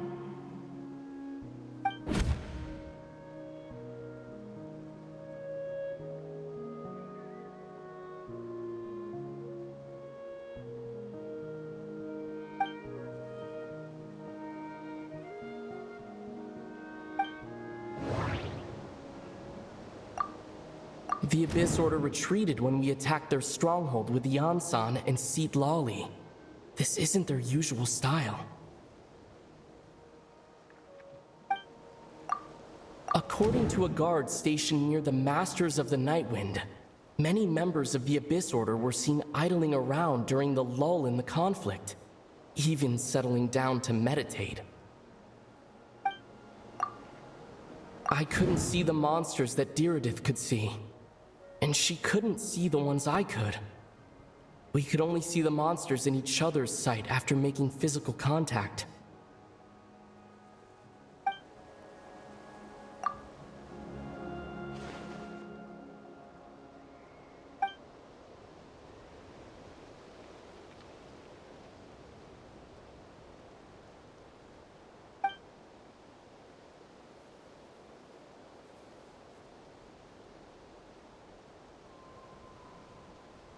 Whatever may be going through your mind right now, do not trust it. I urge you not to believe his lies. The notion that Kanria has been revived is preposterous. Unless I see it with my own eyes, I refuse to entertain it. There is only one thing that should demand our attention in this instant, and that is silencing this man for good.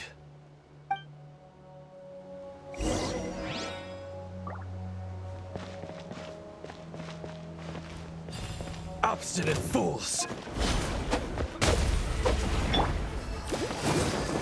Give in to the embrace of the abyss and be baptized!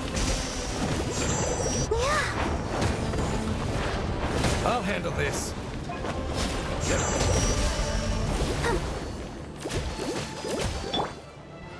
Come a little closer.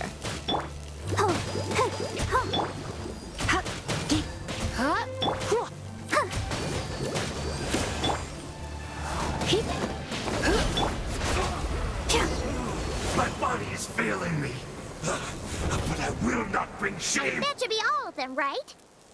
So, we've destroyed the Abyss Order's headquarters in Natlan, but somehow, that didn't feel satisfying at all. Are you still thinking about what that guy said? You look really worried. I understand. You think she might be from the revived Kanria, yes? I have said my piece. I doubt Kanria could have been revived so easily.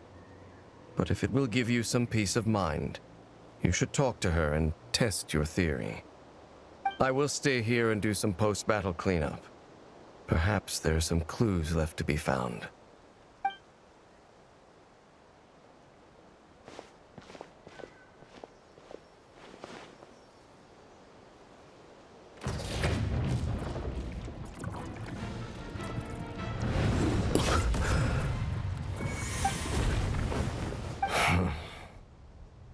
I thought your voice and attitude seemed familiar. My mistake. I should have made sure you were dead earlier. The curse of immortality has struck you too then, Hayden. 500 years on, and you still refuse to address me as master. Don't forget, Daneslith. You may be the renowned Twilight Sword, while my arm has grown too feeble to swing a blade.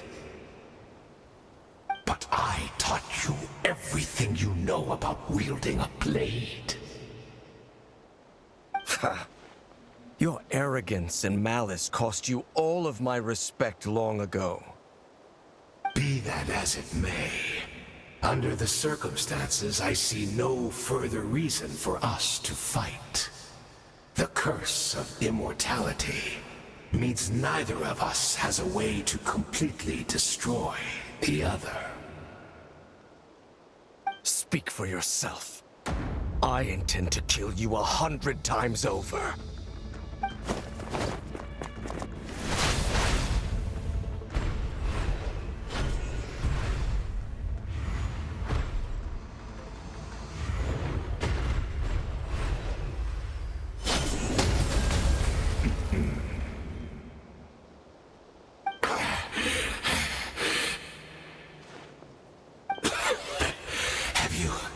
Finally had enough.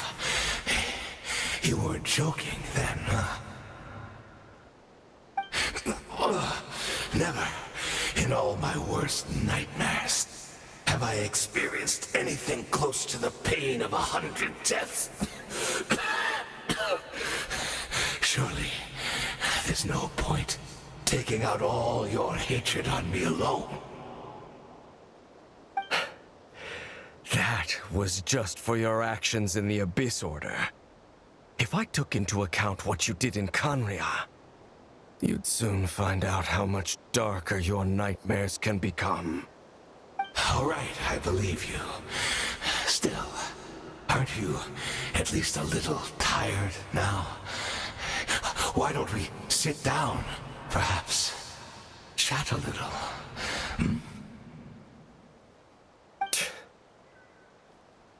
What? Not a fan of reminiscing about old times? Well, I suppose you don't have many fond memories to look back on. I never thought you'd side with the Abyss Order, Hayden. You could have easily blamed the princess for her betrayal. Indeed. When the cataclysm first struck, everyone prayed for the Savior to deliver them. But she was nowhere to be found. Yes, we knew that the great abyssal power within her had been divided up. Yet we still despaired at her choice to leave us. Still, I believe that everything she's doing now, including her regret over what happened, comes from a genuine place in her heart. And besides, who else can we place our faith in? We are proud Khaenri'ans, are we not? I mean, we can hardly turn to the gods. I suppose you have changed a lot over the past 500 years. Otherwise, I'd have never expected you to forgive her. Had you been so generous during your time at the Knight Academy as my instructor in Black Serpent blade work, I might not have come to loathe you so much. Is that so?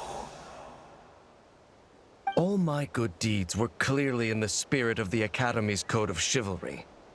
Yet I received corporal punishment for being restless and brash.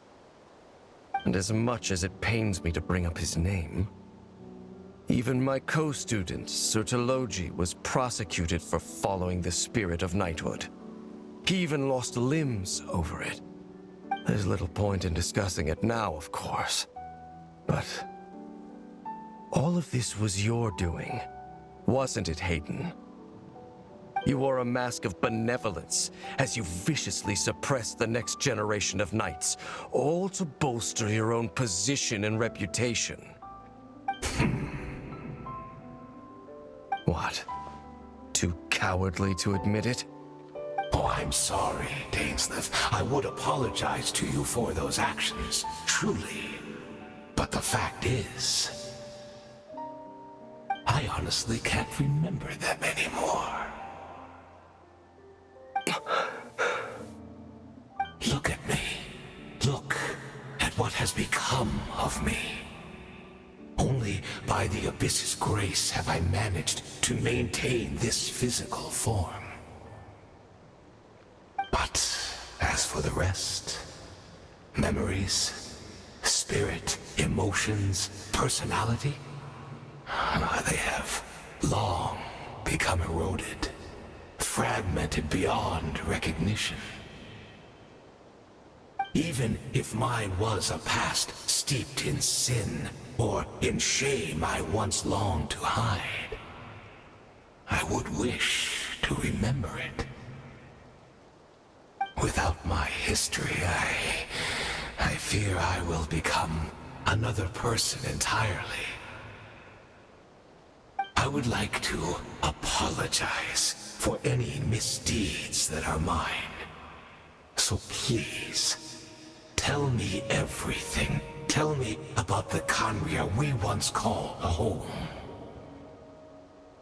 No wonder your personality struck me as different. Memories are indeed a crucial part of a person's identity. So, the Khaenri'ah we once called home.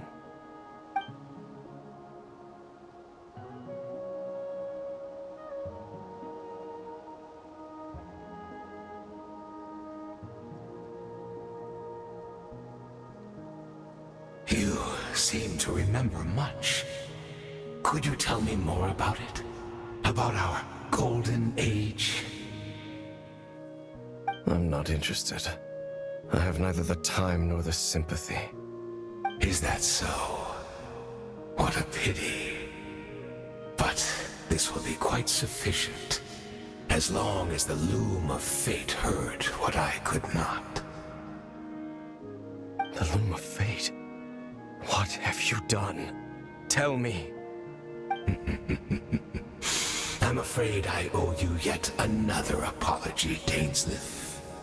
You were right. I lied to you earlier. Your wits are too sharp to be fooled by me. The homeland hasn't yet been revived. In fact, even the ley line weaving is not yet complete. Think of ley lines as the collection of memories concerning a given place. To reweave Conria's ley lines as they were 500 years ago, we would somehow need to retrieve almost all the memories of Conria from that age. The loom of fate cannot weave without an abundant supply of memories. And so, we relied on everyone in the Abyss Order to provide what they could, even though fragments are all that remain in most cases. The more we all share, the more that can be restored. So the loom of fate is running as we speak. And the so-called meditation your members have been performing. Its purpose was to supply the loom with memories, wasn't it? Indeed. We are people in exile, stranded 500 years in the future. Will weave our homeland anew and bring the nation of our dreams back into the real world. Ah, what a glorious undertaking! What a shame it had to take this long. After 500 years, most of our memories have faded, and a world woven from broken memories shall itself be broken. So that's where I'm supposed to come in? You look for assistance from your mortal enemy, who has sworn to hunt you down? Precisely. For you possess a ring left to you by your elder brother, which continuously resets your body's condition. Of course, your memories are susceptible to erosion just like ours. But of all Conrians who remain, you are sure to remember the most. We had to obtain the memories in your mind, whatever the price. Even if it meant sacrificing our entire army as bait. So this was your true goal? To lure me here, guide me into a state of meditation, and access my memories. So be it. A few of my fading memories for your entire army? That strikes me as a fair trade. I appreciate your generosity. You're gambling everything you have on the loom of fate. This could be a costly mistake for you in the long run. Perhaps. But that is the gamble our Highness has chosen to make. And thanks to you, the loom of fate has now finished weaving the ley lines. New Conria is complete! Enough about your beloved leader. You said you would pay any price for my memories, did you not? In that case, prepare to be slain another 100 times for your deception. I hope it was worth it.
It's Judith! Great! She's still here!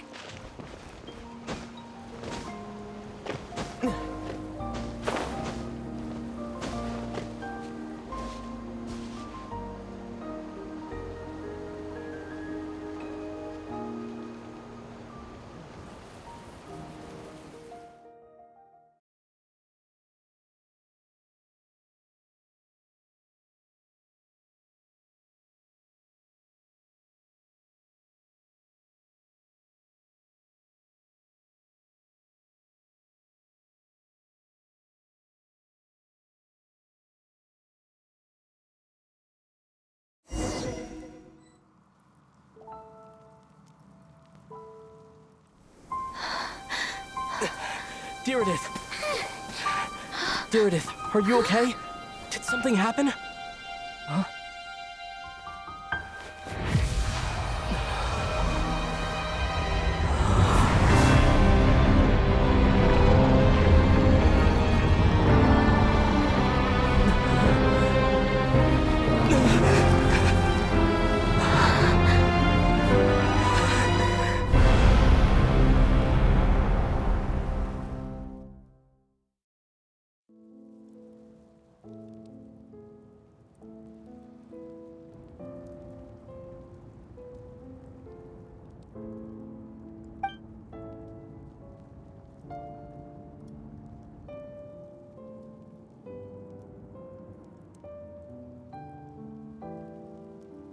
We're not from the same world, are we? No. I come from your future. Wait, but that's great! That means the world isn't going to end. In that case, tell me, what happens to Conria? What happens to my homeland? No, wait. Don't answer that. We can only fight for our future if the future is unknown. I still believe the Savior can turn things around. I'll carry on looking for her, even if you're not there to protect me. Although, in a way, I've already found my Savior. It's you. You protected me, and I believe you can protect us all. You're the one who can change everything. It's just too bad that we're not from the same time or place.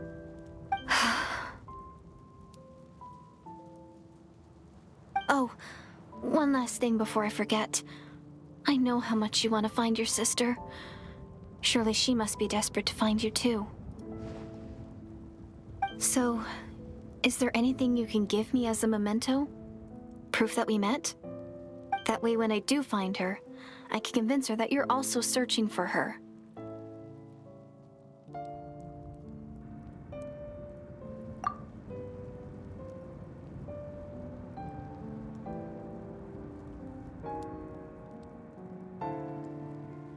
Huh?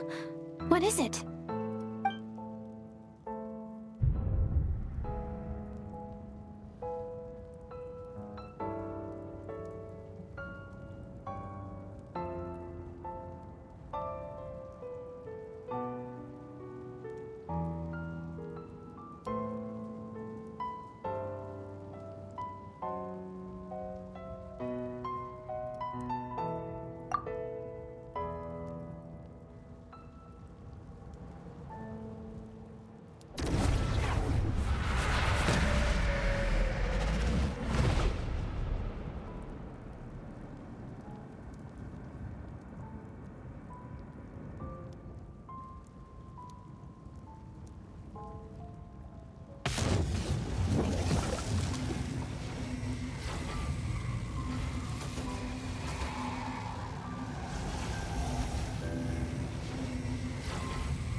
So that's what happened. Istaroth, the ruler of time, must have had a hand in this. There's no other way that this meeting could have taken place.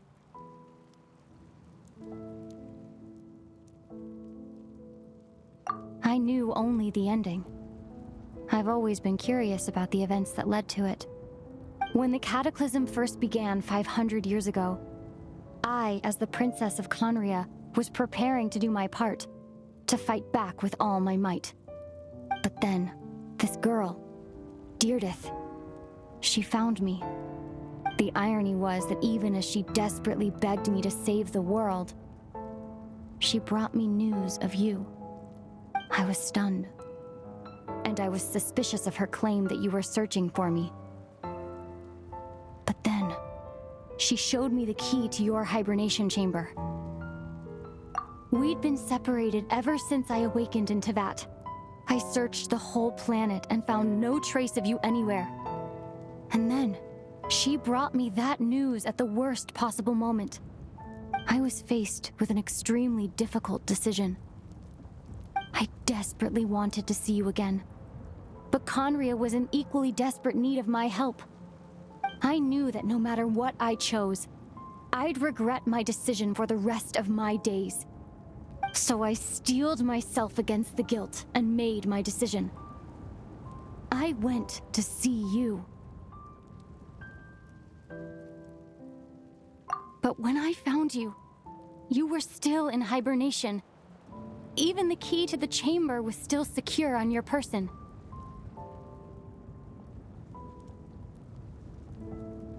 I couldn't make sense of what I was seeing, but there was no time to think. I just grabbed you and ran. That's where we are right now. An intersection in our memories. This question has haunted me for the past 500 years. I never imagined the answer would come to me like this. So my actions 500 years in the future set everything in motion. Are you mocking me, Istaroth?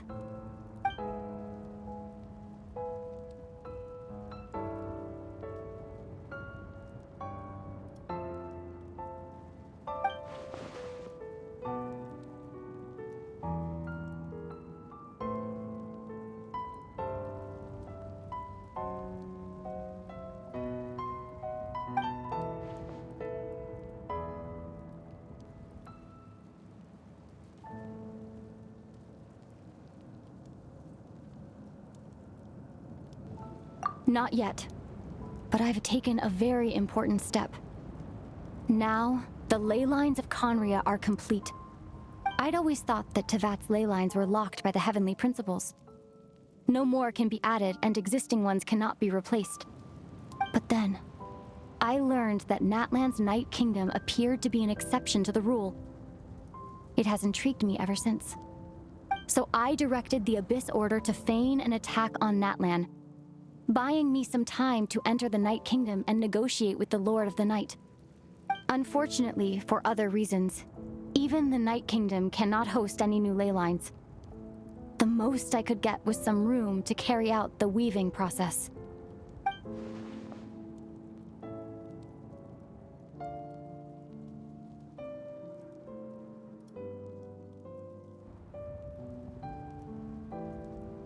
Still, I received the Lord of the Night's permission and activated the Loom of Fate.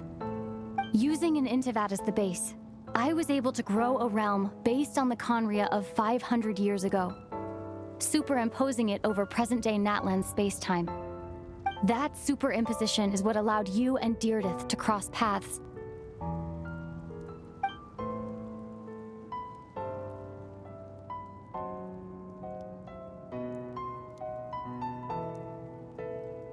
After that, the new Conria was enriched with memories of the old, drawn from the Abyss Order's members in their meditation sessions.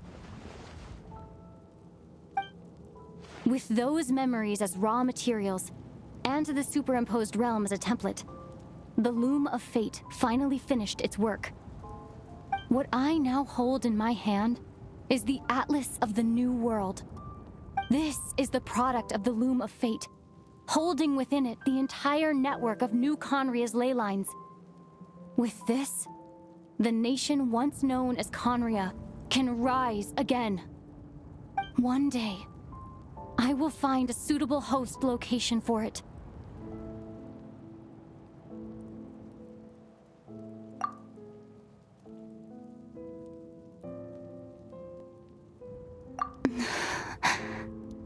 When I first arrived in Conria 500 years ago, my memory was completely blank. It was only after I had served as their princess for many years that I slowly began to remember everything, including you.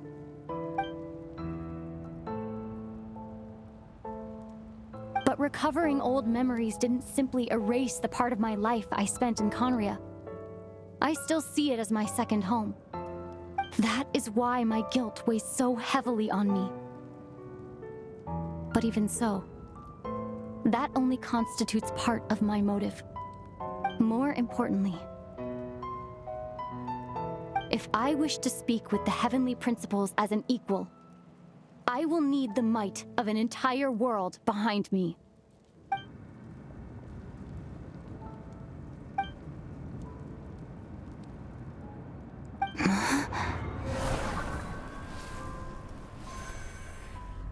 I know you always want to change fate.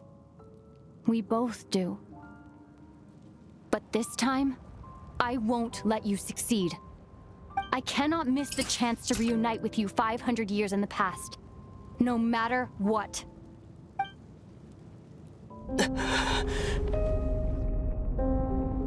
I don't know why, but the way you're talking, it just doesn't sound like you at all. Lumine, this whole thing, your plan, what does it have to do with us?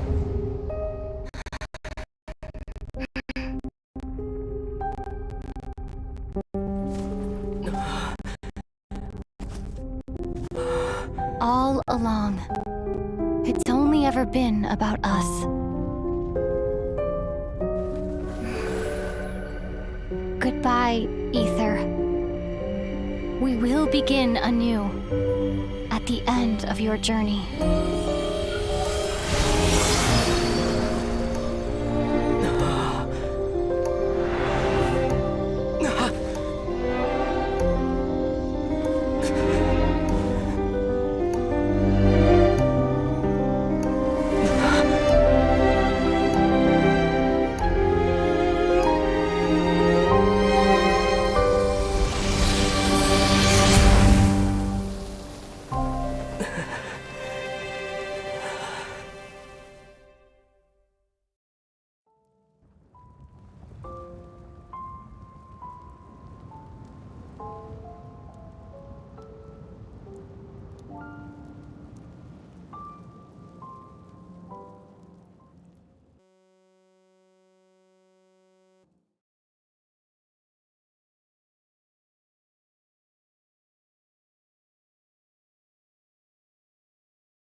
Our hero is back! Everyone's been waiting for you!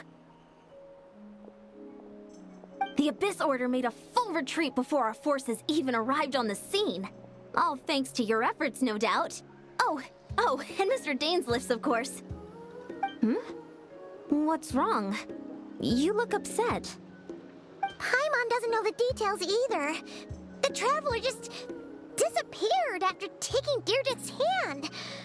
It was like they got sucked into another world.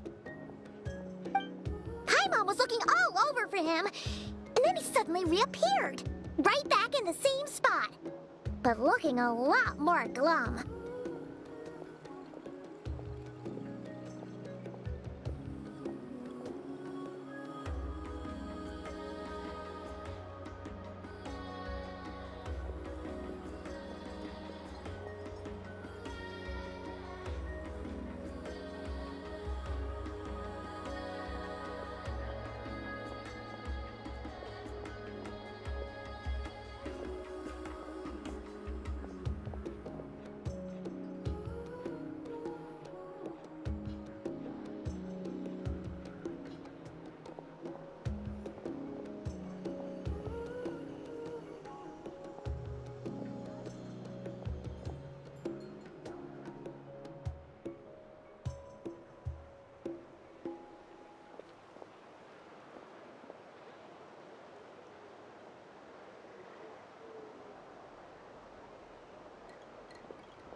I think I got the gist of what happened.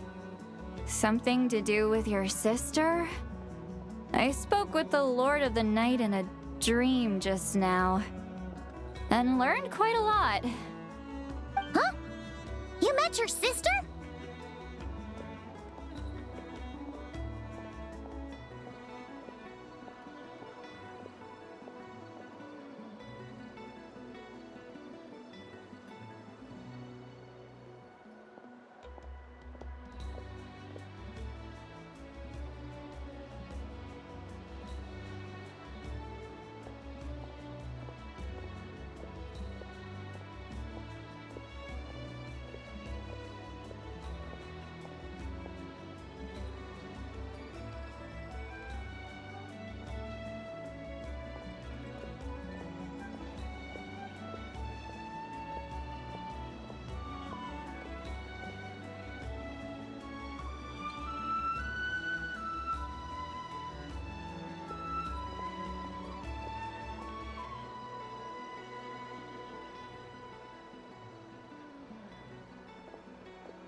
You didn't think to tell Paimon right away?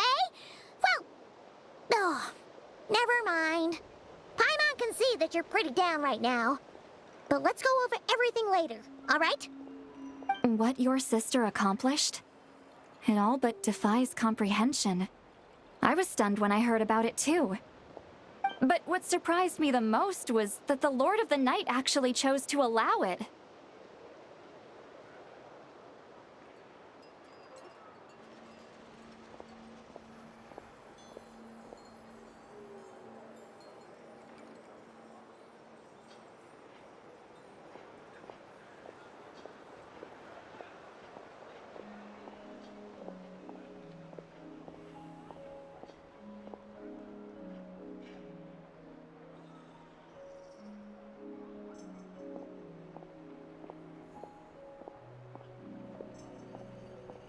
The Lord of the Night did try to explain it to me, but in a word, it's complicated. During the war with the Abyss, Mawika had an argument with the captain. Mawika believed that we should fight to protect our culture and memories, while the captain believed the preservation of the ley lines should come before all else. So, the Lord of the Night was very intrigued when presented with the Loom of Fate, and informed of its ability to weave ley lines. She saw your sister's actions as a potential third option, namely to preserve an entire nation in the form of an atlas. Preserve a nation? You've definitely lost me now. You're not the only one. Paimon's got no idea what's going on either. With that in mind, the Lord of the Night gave the go-ahead once she was satisfied that the Loom of Fate wouldn't have any real effect on Natlan. However, I believe she imposed an additional condition of her own. An additional condition? Did she ask for something in return? No idea. She wouldn't tell me what it was. Huh. All right, well, let's not overthink this for now. We just won a war. Time for a well-earned drink to celebrate. I trust the Lord of the Night unreservedly. I'm sure she only involved herself to take a problem off our hands, so it's one less thing for us to worry about. Don't you agree, Traveler?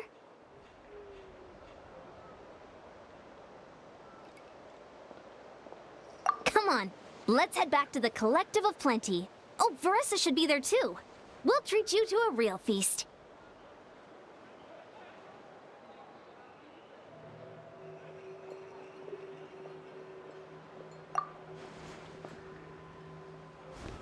Huh? Ian-san, leave him be. This might be hard to understand for an extrovert like you, but some people need alone time to recharge every once in a while. Traveler?